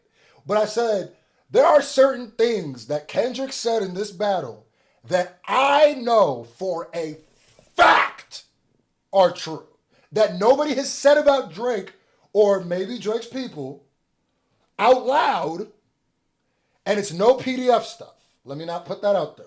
Let me not put it out there. I'm not saying it's the PDF stuff. But there's certain things that Kendrick said, and it might even be something little. It might even be something little. Just go back to Not Like Us and listen to it closely. There is a line, and you might think it's almost inconsequential, but it's a diss that I don't feel like a lot of people stuck on. But I knew when he said, I went. You might even be able to go back to my reaction and see when I heard it. Maybe I held it down, but there are certain things I said where I went, Kendrick might have a mole. Yeah. And you can think I'm lying. You could think, oh, you're just saying this now because I don't know. When the Screwface Jean documentary comes out, or the Screwface Jean book, autobiography comes out, there's gonna be things in it where niggas gonna be like, oh, so this nigga was like, so he knew, and Nick. But I keep it, I hold it down. I hold it down. But there are certain things that Kendrick said that are 100% true. 100%. I'm gonna leave it at that. Only Matters drops the exact same day. Maul, you posted a red button as well as Drake on his story. Maul, do you think the Dave Free bar was the nuke that Drake thought it was? No, I don't think that Drake thought that was a nuke, that bar. So what he had said on red button on the Scary Hours Deluxe for all the dogs that he could hit the red button. Everyone's going to heaven. Yeah, so we were all anticipating that this red button was going. And you also said, Maul, that this is the red button. Rory, can you bring up the fact that Maul himself said Drake had a red button somewhere? That Drake had a nuke? Can you bring that up? Going to be something that was going to blow all of our fucking minds. Do you think that red button was as effective as Drake may have thought it was? No, I think you were just attaching that red button to anything at this point. But I think that, because For All the Dogs came out way before. You said the red... Rory, see, this is why I'm done with this debate after this. Rory, Maul was one of the people who said Drake had a nuke. Why don't you ask him, the same way you quantify with him, what was that nuke you were talking about then? If it wasn't this, what was the red button? You said it. You said it, nigga. Now you're saying everybody attach everything to the red button? You said it. Before any of this even transpired. I don't think that the Dave Free bar was was a bar that Drake was like hanging on, like, oh, this is gonna be the one that. So I don't think it was what that. was the red button, Ma? But if you go back and listen to Family Matters, I think that to this day, I still believe that's a better record than Not Like Us. I believe he rapped better on Not Like Us. I believe the production is better than Not Like Us. I think Drake's the only thing I would have done differently looking back. I don't agree. I'm gonna just leave you at I don't agree, and you can say whatever you want, Maul. That's your opinion. I don't agree. I would have cut that brick in 3. I wouldn't have released all 3 of the beat changes at once. I would have released the first one, ended with the gunshots, wait to see what Kendrick does. If he takes too long, maybe release the second one. I would have done that. But if we go back now that it's all, said and done is, and just listen to bars, and I've spoken to a lot of rappers and artists that make music at a high level, and without even bringing it up, they say like Drake may have, in the perception of people, may have lost the strategy game, but as far as the better bars and music, Not Like Us is not better than Family Matters. Head, would you agree with that? He's from Carson. He can't disagree with it. And you're OVO Mall, so you can't disagree with this. So don't act like his biases or where he from or where he affiliated with is supposed to discredit his opinion when you just said that, and you're literally, wasn't Maul somebody who said that Drake couldn't do anything to make him upset? Like, you're literally like an OVO. Like, what are you talking about, bro? Y'all both got biases. Everybody got biases. So don't act like because he likes a song more, it's invalid. Oh, he has to like it. Well, you're OVO Mall. You have to like it too. Like, do you think niggas ain't gonna be real with themselves? Maul, do you think that the niggas that are watching this don't think you have to like these records? You think there's anybody who's watching you right now who thinks that who didn't automatically know? Like, do you think there was any nigga that would have asked, but without you answering, what do you think Maul think was better, Euphoria or Not Like Us? I mean, Not Like Us or Family Matters. Do you think there'd be any nigga who wouldn't say he's gonna say Family Matters? Like, come on, bro. Come on, my nigga. Or I just go outside. Okay, well, since this was going to be a post-battle question, but let's ask it now since Maul did bring it up. Who out-rapped who? Not who out-impact who. We're going to stop it right there because I'm going to get annoyed. And now we're having the overall conversation of who out-rapped who. I want to do an actual whole video about this. Plus, oh my God. Woo!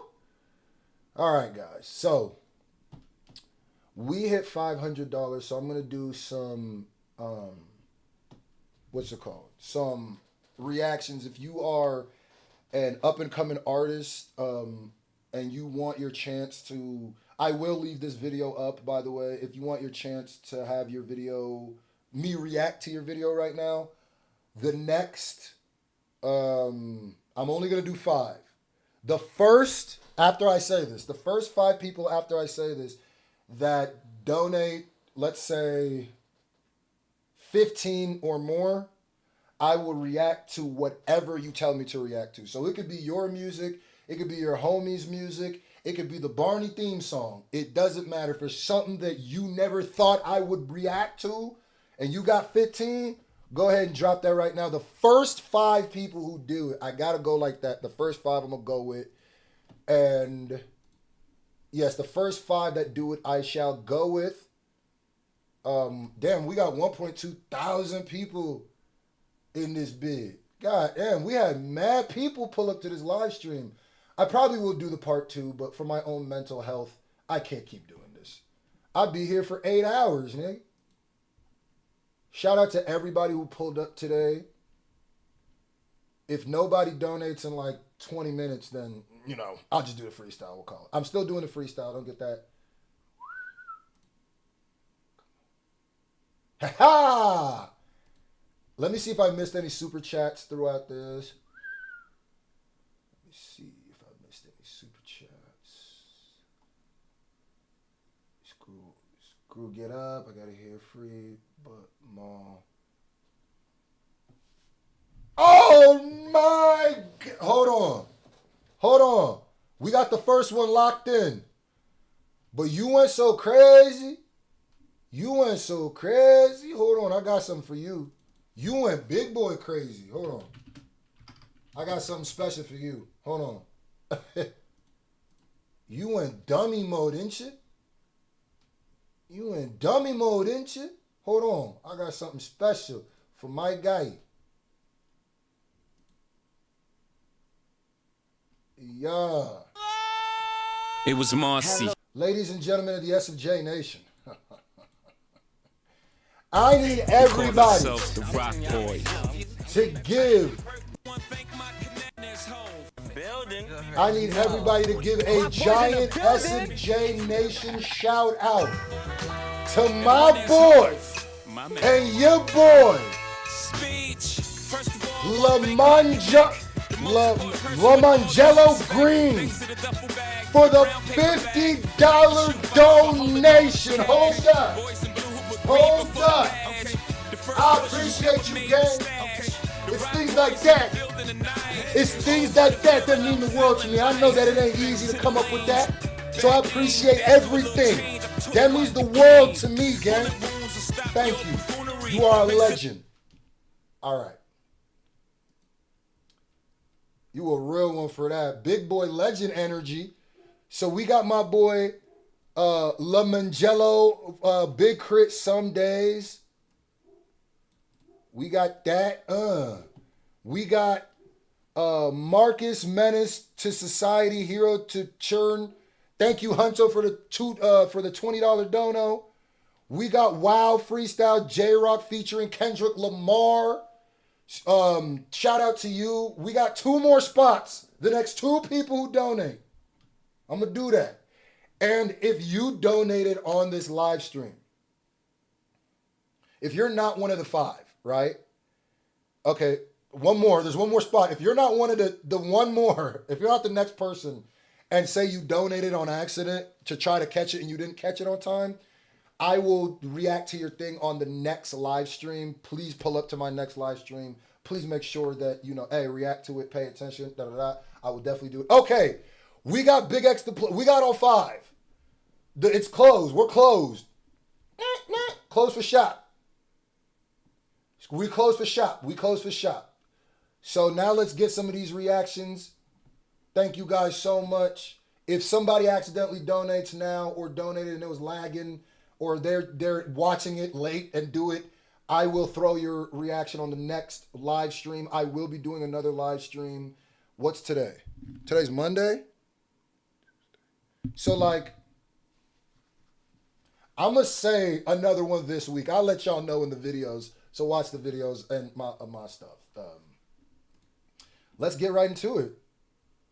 I love every one of you guys, man. Thank you so much. I don't live stream often, but when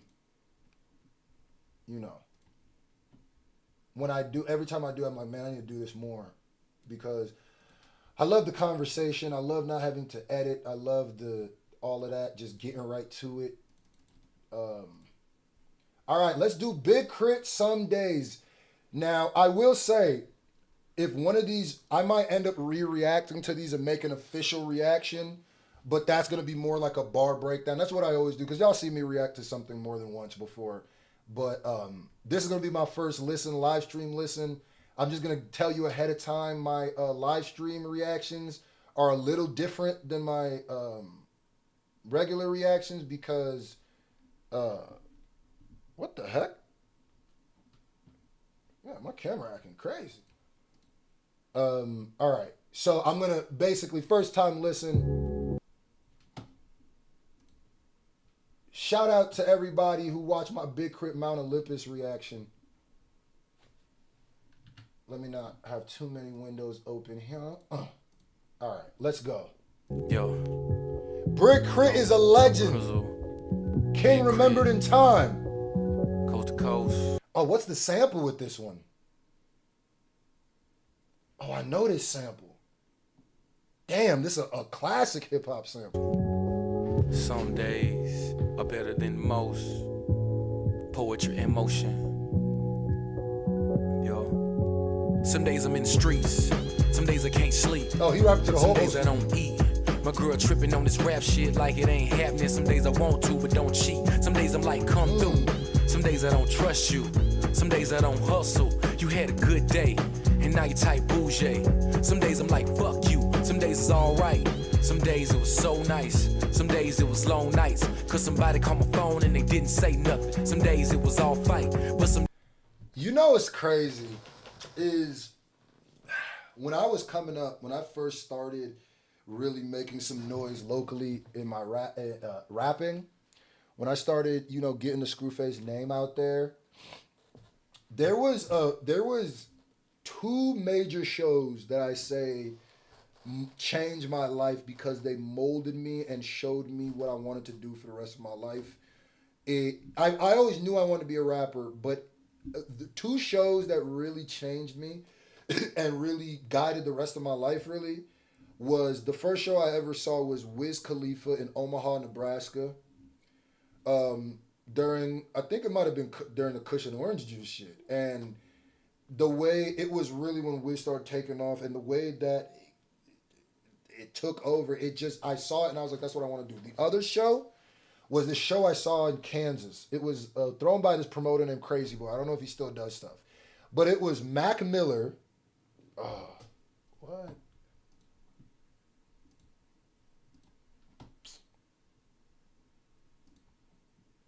Hold on, my bad. This is acting goofy. Okay, all right. Y'all ready? Y'all can see me, right? My bad. Hold on. All right, so, and the other show that really molded me, it was Mac Miller, Machine Gun Kelly, Big Crit, and Kid Ink. And I remember, because this was all at the time when they were all still coming up. Like, they weren't, like, super, super big yet. Like, they weren't super popping yet, right? They had just started. They were still all in the grind. Like, you remember that whole class, Mac Miller, MGK, Big Crit, Kid Ink. They were all in the same class together, really. And that's, like, the same kind of class that, like, Kendrick was in, Cole was in, and Drake is a little before that class, but people classify him with that class anyway. So Wiz was in that shit. So, and I'll never forget, when I saw Big Crit do country shit, he jumped into the crowd and crowd surfed, and I was like right behind him. And his energy, I was just like, bro. So Big Crit is somebody who's molded me. Like, y'all would be surprised how much of a, like, I rock with Crit. You know what I mean? I feel like, especially in the super beginning, I was way more of a bigger fan. But man, this takes me back. Some days I was tripping. Some days I didn't listen. Some days I went missing. And you got to understand, I was an underground rapper at that time. And I was looking at them. That was still the blog era. That was the blog era. That was Wale, Meek, they came a little bit after that, but they were still in the same class. Oh, that was such a good time, bro. That was such a good time. The blog era, bro. The blog era had its cons. It definitely had its downfalls. But the pro of the blog era, that I think some of us, that also was a con, but it's more of a pro if we really think about it, was the last time there was real moderating in hip hop. Now, was it always righteous? No. Was it sometimes paid? Was it sometimes because you knew? It's always about relationships. But and back then it felt more like gatekeeping. It was bad. But now that I've seen where hip hop is gone and it almost is, Pandora's box is almost opened up too wide, we almost need to reel it in just a little bit more. A little bit. And I kind of miss that. I kind of miss like needing to be checked, like certified by certain, you know what I mean? Like at least by certain groups of people to, you know what I mean? I kind of miss that because then you don't get as much culture vultures. When you needed me more than you ever needed me. This takes me back to that time. Some days I act cool. Some days I'm that dude. Some days I don't choose. between working all night in the studio with the groupie hoes. Some days it's just you, some days I feel pain. Some days I like rain, some days I hate fame. When the deal come around and the checks don't bounce, you're scared. Someday I might change, someday you might tease. Y'all don't understand what's going on. Like, this is like a time machine. This is fucking me up. This is taking me back to the grind. Like, nobody, damn. I handed out CDs at that show. Some days I won't see. Some day you throw keys to the house that I bought cause I thought it made you happy. Some day you might leave. Some days I'm a healer. Some days I'm a dealer. Some days I'm a killer. White woman like a car doors when I pass by. Damn, some days I'm a nigga. Some days you my homie. Some days you seem phony. Some days you don't know me. Claim you down for the cause and you ride for your dogs. Some days you don't show it. Some days I'm broke. Some days I have hope. Some days I can't cope. When the stress come around, I pour up some brown. Some days I just smoke. Some days I ain't safe. Some days I'm gon' pay. Some days I just pray. Will I go to heaven or hell? Only God knows. Some days I can't say. Some days I might lie. Some days I... The wild part about this, first of all, the fact that Big Crit doesn't even have 500,000 subscribers is criminal, nigga. It's criminal. Look around, subscribe to that nigga. Yeah, I mean, yeah, it's criminal. Like, this is taking me back. It's so crazy because you could even hear the quality is not that great of the video, of the recording, of everything, but this represents the time capsule. This is beautiful. Don't try. Some days I might cry when I'm on my sick bed and my days drawn short. Damn, someday I'm gonna die. Some days.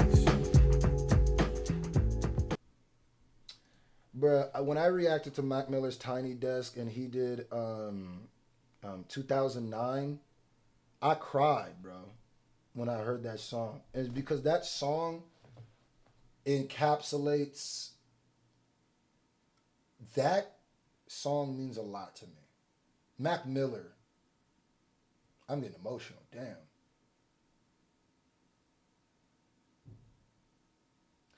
People, it's weird, but if people knew what Wiz, Mac Miller, Kid Ink, MGK, like what these niggas meant to me, not just as a fan. These are niggas who, all of them played a super key role. Some of them literally, like I perform with them.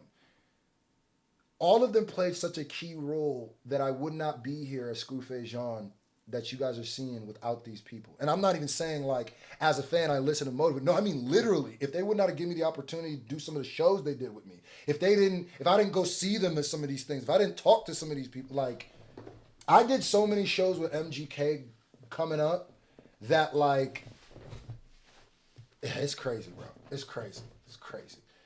There's another $50. Oh, hell no. Shout out to TST Kid for the $50. I appreciate you, gang. Can you react to Trayvon Prince Life? Odds are I'm going to be reacting to him on my next live stream because I was only going to do 5. But if I get through all these songs fast enough, then I'll do it. No promises.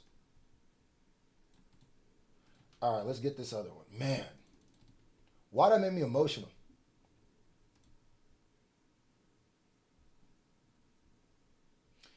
We got Marcus, Menace to Society, Hero to Children. Oh, is this somebody from here? Is this one of my subscribers? Is this somebody in here right now? Let's react to it. Menace to Society, Hero to Children. Marcus.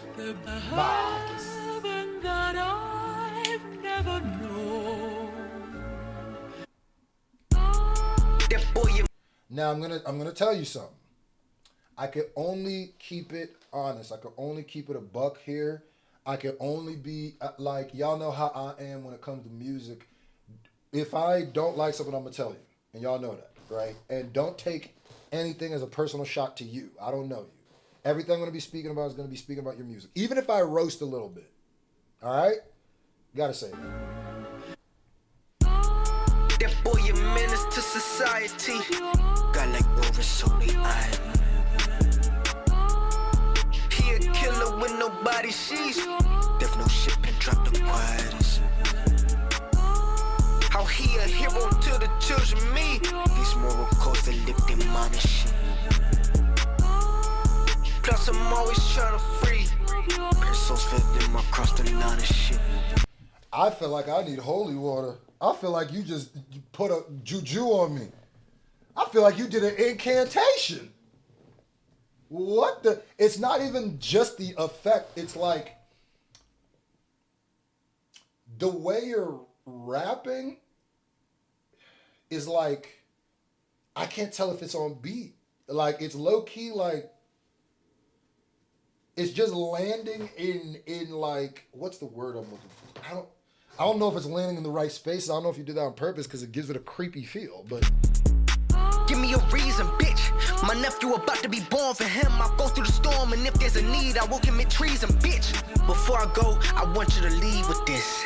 They even kill Jesus quick. You either die, be a hero, or live long enough where they calling you evil kid. Evil kid. Lot of sinners saying evil kid. Quick forget all the good deeds you did. The pain and trauma part of things you hid. Wanna kill your vision. Okay, I hear potential. I hear potential with the thoughts. I like that they even killed Jesus quick. You either live long to be you either die the hero or live long to be called the villain, the demon kid, or whatever you said there. I see the themes. There's themes in this that I see, okay, you understand the concept of writing a song. This whole song has a theme. It's dark, it's menacing, and your lyrics and the way you're delivering it is helping that. Now, I will say, it needs polish. It needs polish. And not just mixing. Usually when I'm speaking, I'm not even speaking to sound quality because that comes in time. I'm speaking more of just what you're doing. There is a way you're rapping where it feels like, let me not say you're not hearing the beat, but it feels like you're a little faster than the beat at certain points. It feels like you're reading the lyrics or you're spitting the lyrics. I don't know how you're recording, but you're too excited to get to the end of the lyric. Like, you gotta marry your lyric with the verse. I mean, with the beat. You gotta marry your voice with the beat. When the beat does something, you gotta, if the beat move left with it. You know, it's a dance. It's a beautiful dance between your voice and the beat. You know what I mean? And you're stepping on the beat's feet a little bit. If we was dancing, you're stepping on their feet. Not every move, but every 2 steps, and 1 and a 2 and you step on their foot. That's what it feels like. Cause your dreams is big. Never let them swear their dreams is made. If they cross you once, then they do it again. Point them out, I'ma bleed them dead. Yeah, see, there's potential.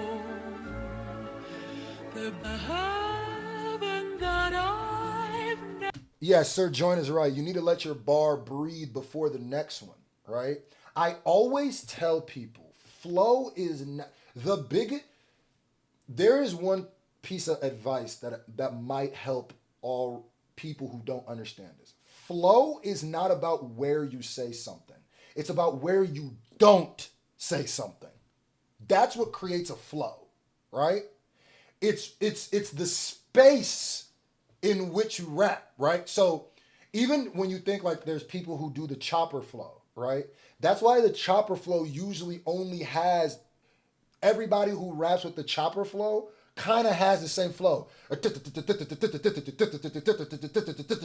Because it doesn't give you enough room to actually have a flow.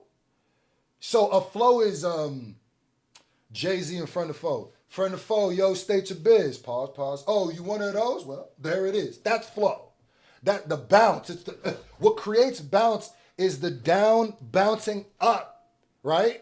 If you're just doing chopper or it's like a ball that's not moving, that's constantly dropping. A ball will never bounce until it hits the ground. Your flow is where the ball meets the ground, not where the ball is free falling. That's the best way I could put it.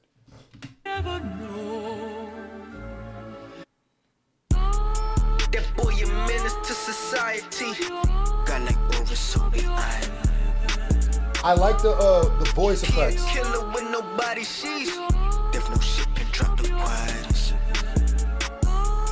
How he a hero to the children, me. These moral codes they Plus I'm always trying to free. Pesos fed them across the nine and shit.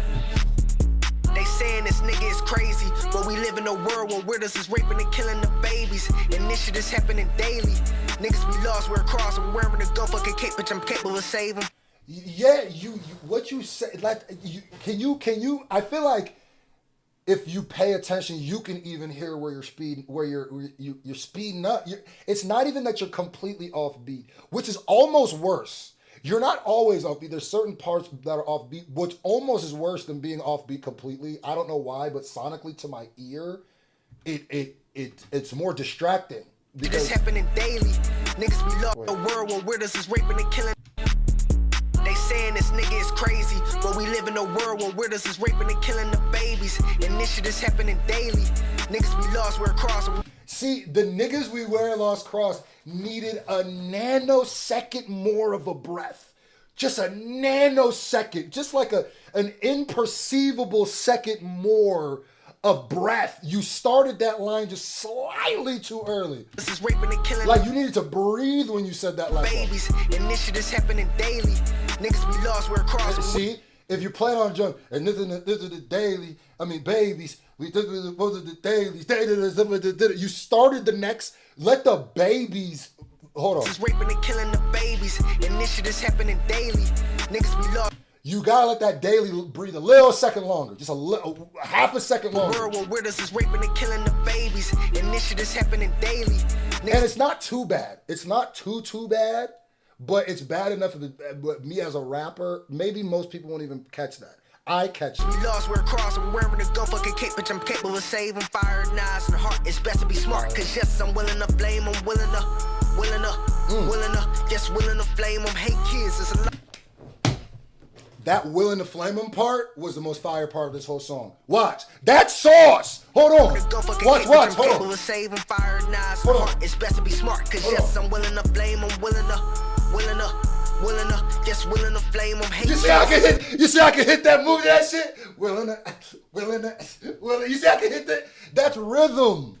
Willing to. You see I can hit the move to that shit? A lot of lame bitches and niggas, I promise, willing to.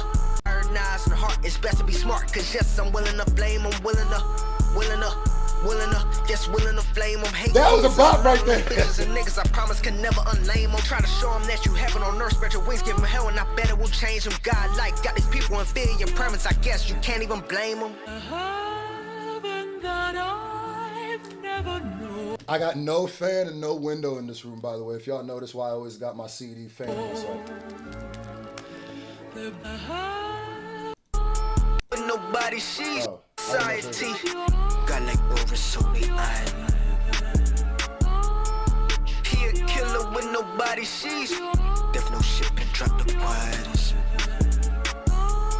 I will say, how he a hero to the children, me. No matter what, even if you were doing this with the highest production value, this type of rapping is gonna be an acquired taste. Understand that.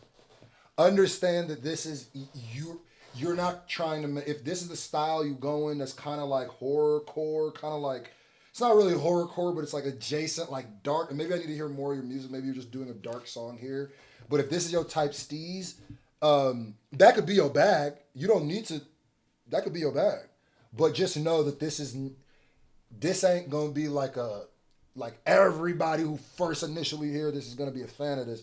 There's gonna be a type person who probably wears a lot of black, who's gonna really enjoy this. This moral coaster lifting money shit. Plus I'm always trying to free. Pesos fed them across the nine and shit. Shout out to you, Huncho. Yeah, tell him you could, if you wanted to clip this, I'm gonna make this live. I'm gonna put this live up publicly after. So if you want to tell him to come check it out, if y'all want to clip it up and upload it to his channel or somebody's channel, I ain't got no problem with that. Go ahead and get yours, man. Get yours, man. Now, if you tell him if you want like a real on my channel reaction, just him, then we gonna talk some business. Okay. All right, let's do Wild Freestyle J-Rock featuring Kendrick. Damn, you want me to react to this here and not? I was gonna react to this as its own thing.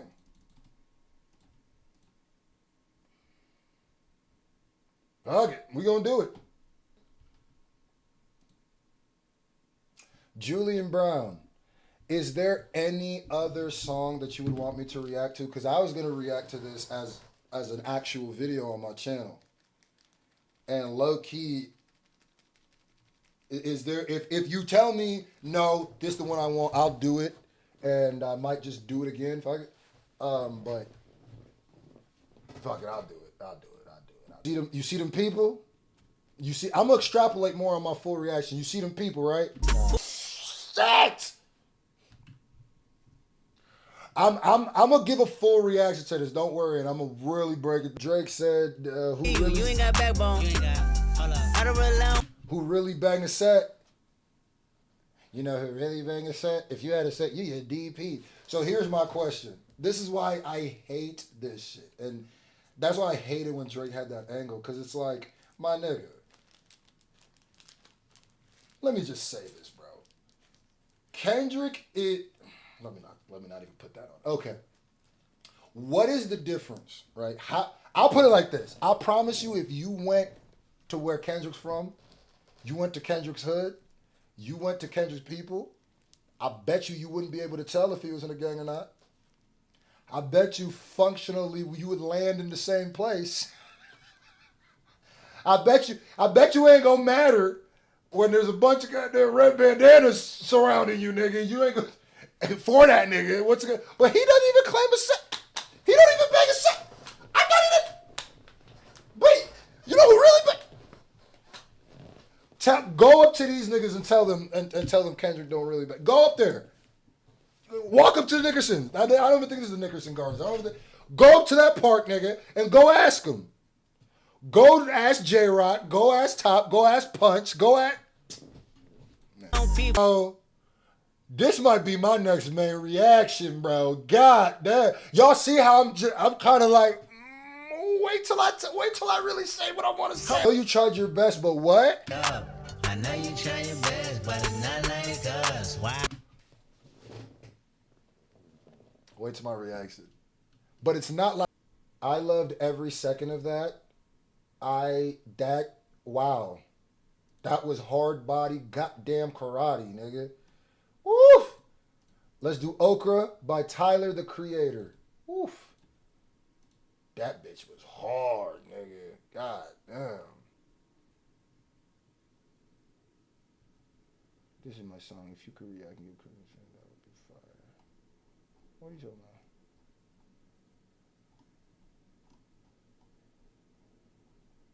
What? Oh, okay. All right, TST. I'll do yours. I'll do yours. Man, let it go. Ayo, some friends. Do this shit in one take. Ayo.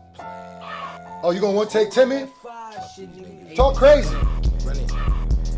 That distorted bass. Check my bankroll, AO 400K for vehicle. Paint job look like ashy ankles on Django. Interior look mango shotgun. Nigga said paint job look like ashy ankles. I be trying to tell you, don't nobody stomp like Tyler, the Creator.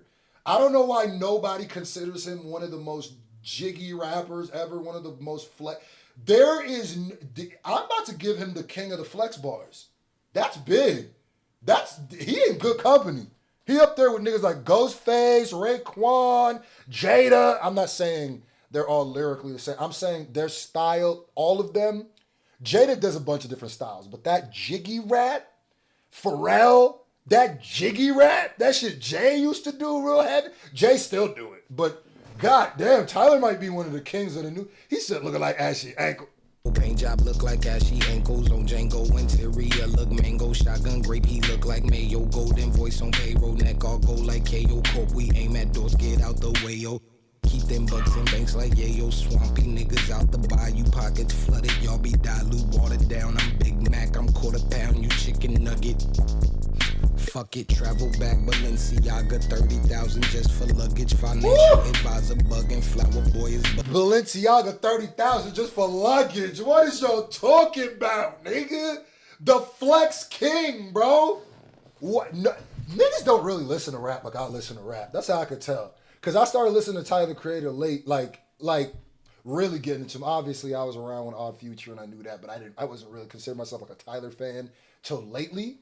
And I feel like everybody's been listening to this nigga wrong. And I feel like the reason I didn't even get into Tyler till later is because niggas was listening to this nigga wrong and giving me the worst version of this nigga. Like, no, this nigga is he is way more Ghostface Killer and Pharrell than he is some like eclectic, like niggas act like this nigga was some like, well, he kind of did. I was gonna say incel rapper. In the beginning, he kind of was incel rap. But like, come on, bro. This is the flyest nigga ever. Boy is buzzing, Grammy nominated. Tell your cousin ain't nobody fucking with them. Man, there they go. Woo! Cut off some friends, where they go? I stick to the plan, that's the goal. Fuck these niggas, man, that's for sure. Said, Uno the shoe, red with the blue. Look like a flag, what the fuck it do? God be the set, no more F. Like we're on our test, bitch, we ain't for your neck. Give a fuck about you, all your respect. God be the set, no more F. Like we're on our test, bitch, we ain't for your neck. Give a fuck. Yo, this is the type of shit I need to be reacting to, gang. What the fuck? About you, all your respect, yeah, that way. Fuck your accolades, but I made the cut like a pack of blades. You could call me Brush, I've been making waves since Ashley Banks, cause it had a fade, but that's 92. I'm 90. Nigga said since I've been since Ashley Banks, nigga. You could call me Brush, I've been making waves since Ashley Banks, cause you can call me Brush, I've been making waves since Ashley Banks. What? I had a fade, but I had a fade. He's scheming. Brush, wave, fade. 92, I'm 91. Watch riot in my blood, nigga, what's up? And that pussy pink like the drink in my cup. Lemonade, yes, Minute Maid. I've been getting paid, pockets gaining weight. Your bank statements on Mary Kate, but that's up to you. Man, there they go. This nigga snap. Some friends, where they go? I stick to the plan. Wait, DJ Khaled shots. I didn't. This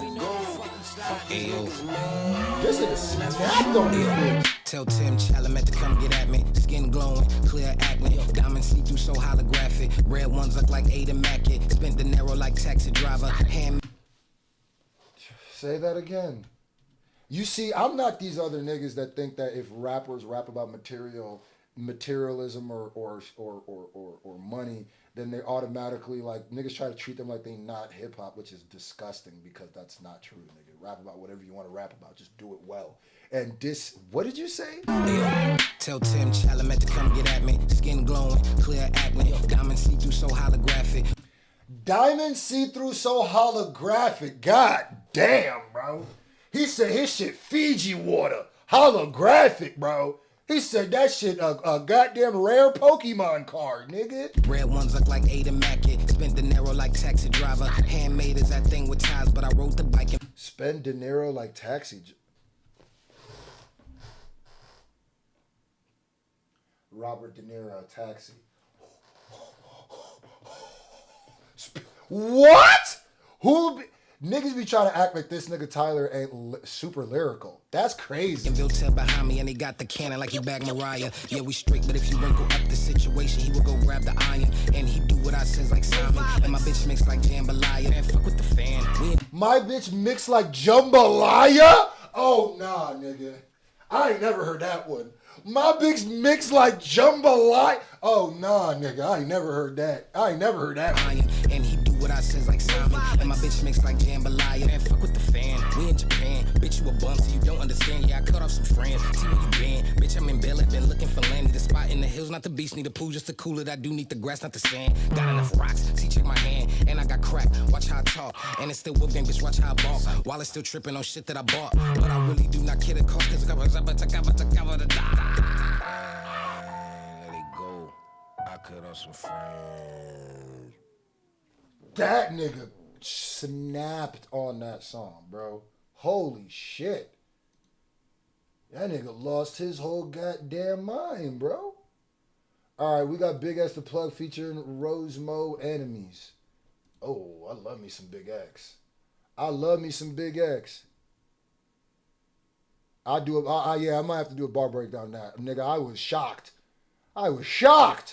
Shout out to Bompton Baby Girl. Thanks for the live. We love you out here in Compton. Hey, shout out to Compton, man. What did you talk? CPT, City of Compton, City of Compton, City of... I know how important the city of Compton is. If you're a hip-hop fan, there are certain cities that you have to respect.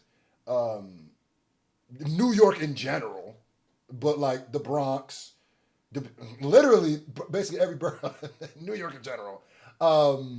Compton specifically, but California in general, Los Angeles, but Compton specifically. You know what I mean? There's other places in the West, other places in California, other places from the Bay is at the San Francisco. These are important hip hop cities. Without these cities, hip hop isn't what it is. Period. So there are certain, New York will always be the Mecca, but there's certain holy lands. Compton, Los Angeles is a hip hop holy land. Facts. Queens, which is still New York, but and don't text Houston is another one. Don't ever get it twisted. Houston's another one. We're gonna talk about the side. We're gonna talk about the side. Florida. We can talk about it, but shit. Yeah, it go deep. A Big X the Plug, Enemies. Oh, this is like an old Big X the Plug song. Let's get to it. I really, really like Big X the Plug. I really, really like Big X the Plug. Here's a secret. I reacted to Big X the Plug's song that he did. It was a country song he did with that country artist. I reacted to it, and I was going to upload it, and it got blocked. I didn't even feel like fighting the claim. I just said, fuck it. But yeah, I'll be trying to get Big X on this channel more, but I don't talk to the bitch Papa Willie. Most of these niggas took the spot trying to frisk me. I'll lie to you. That sounded way too specific. How you gonna sell your gun and trying to kill me? That sounded like that nigga was for sure talking about something specific. That was way too specific. Insane Asylum, my car's so crazy I put the doors on suicide watch. That line was so fire and so layered though.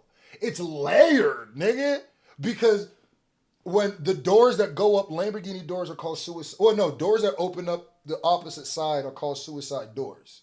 So the car's so crazy, like he's saying, you know, when a nigga say my car crazy, like the crazy, no sex in a circle, I don't fuck around. This nigga low-key a punchline rapper. Who this nigga? Rosama? Any guns, I'm toting the... We're talking about somebody. That shit was hot, but I ain't gonna lie to you. I love X. I'm a X fan. I rock with X. Rosama goddamn what, nigga? God damn, boy, that nigga, he got another song with Big X. Was they like a group or something? Y'all the real ones. Trayvon Prince, like I said, disclaimer, I'm gonna keep it real. You know, I'm gonna keep it real. Everything I'm trying to say is constructive in a way, even if I'm just roasting. Don't take anything as a shot to you personally. This is just about your music. I don't know you personally. This has nothing to do with you as a person. And no matter what I say about this, whether I like this or I don't, you are showing that you're more serious than the people around you because you're coming to a page with 1 million subscribers and you're actually investing in yourself. You could have spent that. You spent 50, bro. You could have spent that on a bag of Zaza. But there's niggas who want to. There's niggas who want me to react to their songs and wouldn't even invest that. So you a real nigga for that. And I'm gonna leave this up too. I was about to say the quality of the video is a little, but that's on purpose. Then it just okay. I like that. So here, I'll show you every time. The thumbnail.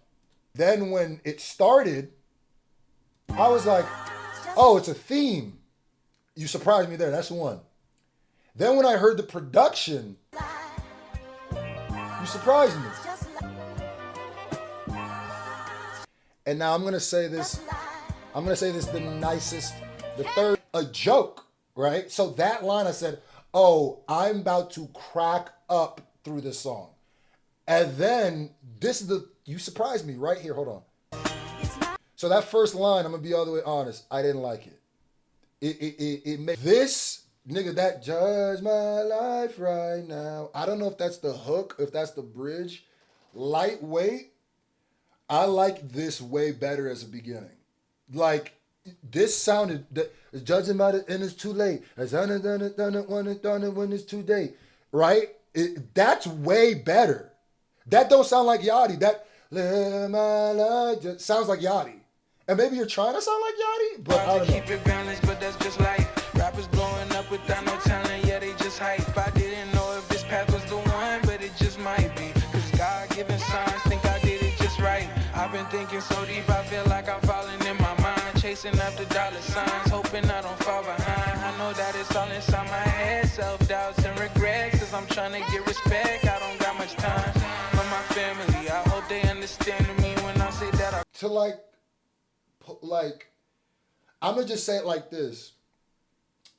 I don't know if somebody who isn't reacting to this or is gonna get to the part where the song starts getting an actual song, where you actually can rap, but you don't even. But by 13, hold on.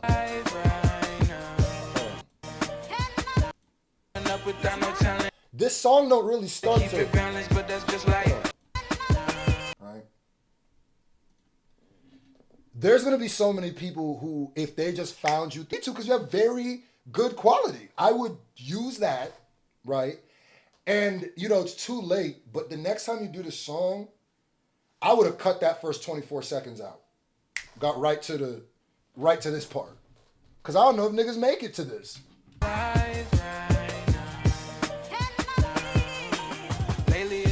To keep it balanced, but that's just life. Rappers blowing up without no talent, yeah, they just hype. I didn't know the song literally gets better as it goes on. This path was the one, but it just might be. Cause God-given signs think I did it just right. I've been thinking so deep, I feel like I'm falling in my mind. Chasing after dollar signs, hoping I don't fall behind. I know that it's all inside my head, self-doubts and regrets. Cause I'm trying to get respect, I don't got much time for my family. I hope they understand. I ain't gonna lie to you. Don't hate me, nigga. But why you look like Mace and Lil Yachty had a baby?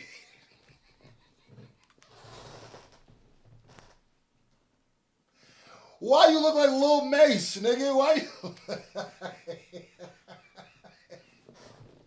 Sorry, I had to do it, nigga. When I say that I plan to be the best, it might sound like insanity, but say it with my chest. Nigga, listen. Say that I plan to be the best. I plan to be the best. It might sound like insanity, but say it. It might sound like insanity, but say it with my chest. I plan to be the best. Might sound like insanity, but I play it with my chest. Nigga, now you're literally rhyming. You're rhyming more syllables even as the song goes on. It's like. With my chest, I can't feel like nothing less. And my life feel like a test. Why I got so many questions? Why I'm always stressing? Do I have your blessing to rap? Am I destined? Why I got these problems and this trauma in possession? Is all of this pain from my past just a lesson? How I find the balance between good and perfection? How I get my cousin out the hood to protect him? Should I buy a weapon? Why I fear rejection? Why people struggle just because of their complexion? Okay, nigga. Are you a troll, nigga? I feel like you trolling, nigga. Cause now you saying some real shit, like oh damn, I had to take my cousin out the hood for protection. Should I get a weapon? What? I low-key even feel like there's something that's not matching. I don't know what it is. It's like, when I'm looking at you, when I look at this, I'm not expecting to hear this. I'm expecting to hear the first part. But bro, you're a lot better than even some of this video gives you credit, I feel like. Because of their complexion, all these questions. Why are people suffering because of their complexion? Talk that shit. So complex, they don't get mentioned. All the answers really simple if you pay attention. Facts. God got me with ascension. I ain't even tell y'all everything. I just can't tell y'all everything because this is just my life right now. Just my life right now. Okay, so I don't know if the chorus is supposed to give Yachty vibes. I'm gonna just say, objectively, you sound a lot like Lil Yachty. Not even just the voice, but it's the melody choice. It's the progression of the melody is very Yachty. It's even the way you're singing it and you're delivering it monotone in the recording, but then also in the video comes very Yachty. So maybe you're like a big Yachty fan. Maybe you grew up listening to Yachty. Maybe so let me not knock you on that part. I'm not a fan of that.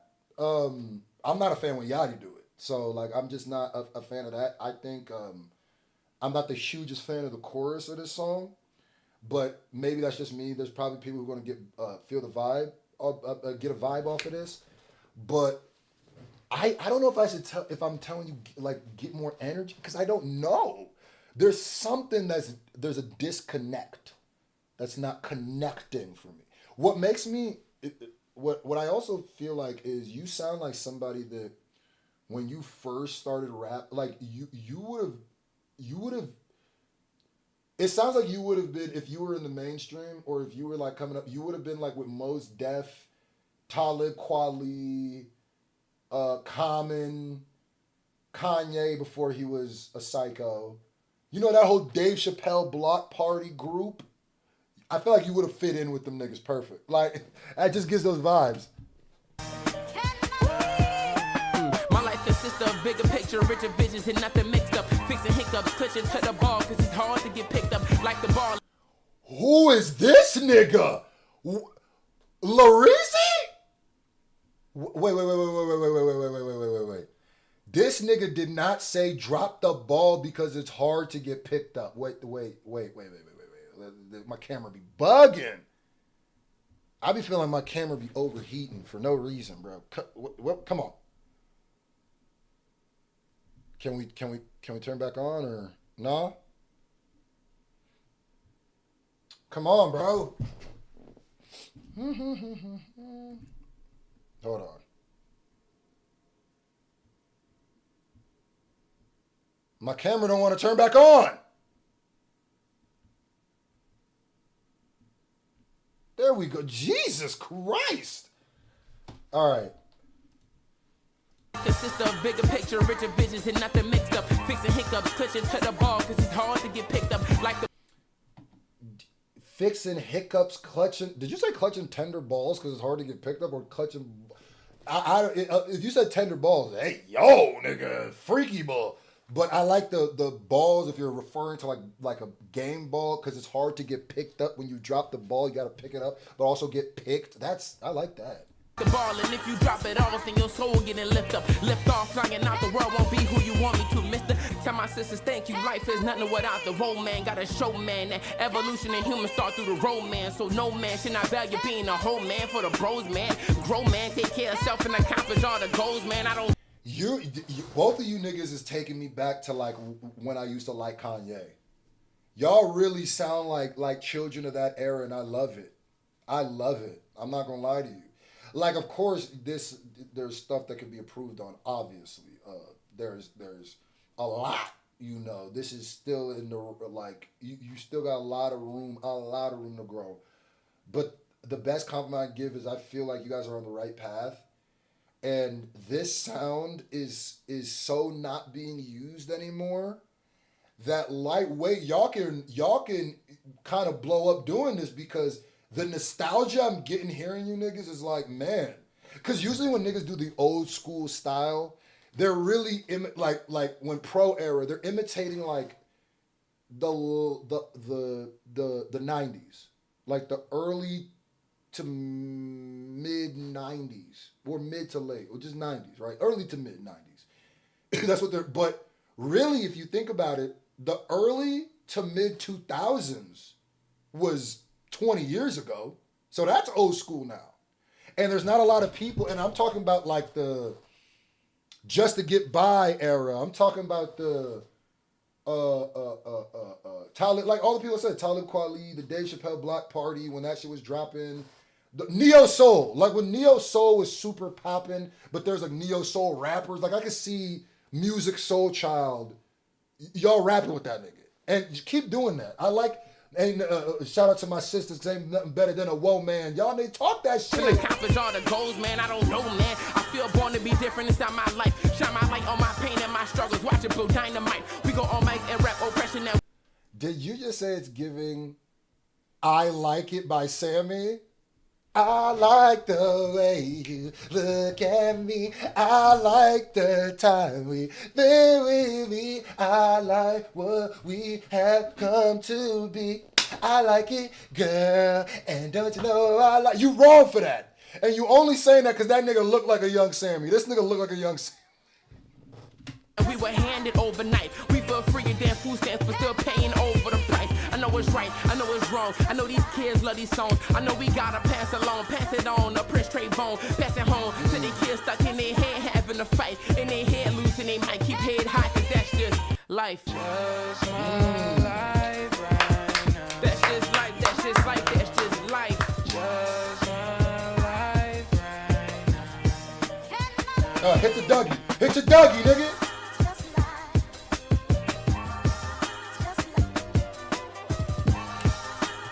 I really respect that you had a theme with this video. It looks like you must have gone and getting some actual locations.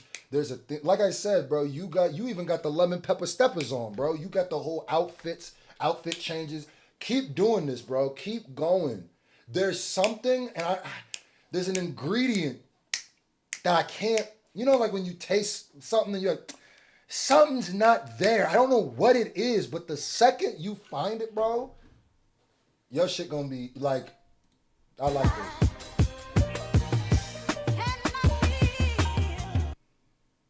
Hell yeah, that was cool, man. All right, time to freestyle and time to call it a day. Somebody said freestyle to Outcap's beat, so.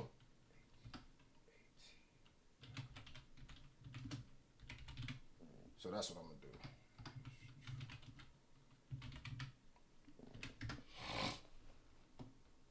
Let me see. I want to do the ATLians. Can y'all hear me? Y'all can hear me, right? Shout out to everybody who tuned in today. Thank you guys so much. It means the world. Shout out to everybody who donated. That also means the world. I mean, y'all really is the reason I do this. I don't live stream often, but y'all make me want to live stream more. I will be doing a part 2 to the debate. I will be leaving this up live, so y'all can go back and check it out. Let me go ahead and say something. Look, it's Screw Fizzer. Understand a nigga getting bigger, squeezing like a motherfucking trigger or a motherfucking. Nah, hold on. Yeah, huh? But y'all let that shit start. You can't be too anxious, Screw. Off the top, listen. It's Screw Figure. Understand I'm about to get bigger. Squeeze like a cobra or a finger on a trigger. I am more than a nigga. I am like Iron Man. I got the skill. What you figure with the steel to a nigga? Keep on talking, man. I don't care cause the nigga keep on walking, man. Hot thoughts and I outline and chalk 'em, man. Spark 'em, man. Then I fucking hawk them, man. I'm right here though. I don't even care cause you a weirdo. Scarecrow, you go get the brain. You say, oh. And I don't care cause you don't bore me. You motherfuckers dorky. Clicking like the heels on Dorothy. Your east, coming to war, you can't explore me. Cause I'm coming here and I fear Jason Voorhees. Camp Crystal Lake, the shit is great. And when I hit your chin, yeah, that shit will break. Come and take a chance with a nigga called Screwface. Dude, you so dope, the shit getting too laced. Yeah, you tripping like your shoes tied, your shoes laced. And I don't care what you do, say with do base. Niggas don't know me, dog. Yeah. And niggas don't know we, dog. Squeeze all of these niggas is squeeze, dog. Yeah, I squeeze, dog, and have them lifted like a seesaw. Hee-haw, riding like a horse, cause I know the game. Nigga wanna come through, I'm coming with the yoga flame. Street fighter, he fire, nigga, he fighter. He coming with M. Bison. Psycho flame, like I go aim, and niggas talking about I don't know, but I got chains and I got brain off the top of it, and I'ma leave you chalked with it, heckler and Koch with it, for every heckler that be talking, for any heckler that be squawking, I leave him shouting fucking boxing. I throw a Molotov inside his apartment and set fire to his whole fucking carpet. Yes, I'm an arson. I'm here to keep on freestyling, nigga. I'm evaling, nigga. You see now, nigga, make you put the police on speed down, nigga. He wild. and nigga, I'm better. That means that I am clever and I get more cheddar. Spit like a Beretta and I will fucking sever any nigga. I am sharper than helicopter propellers. What you talking about? Nigga, I'm fly, I don't know why. I might have to come here and fly to Dubai.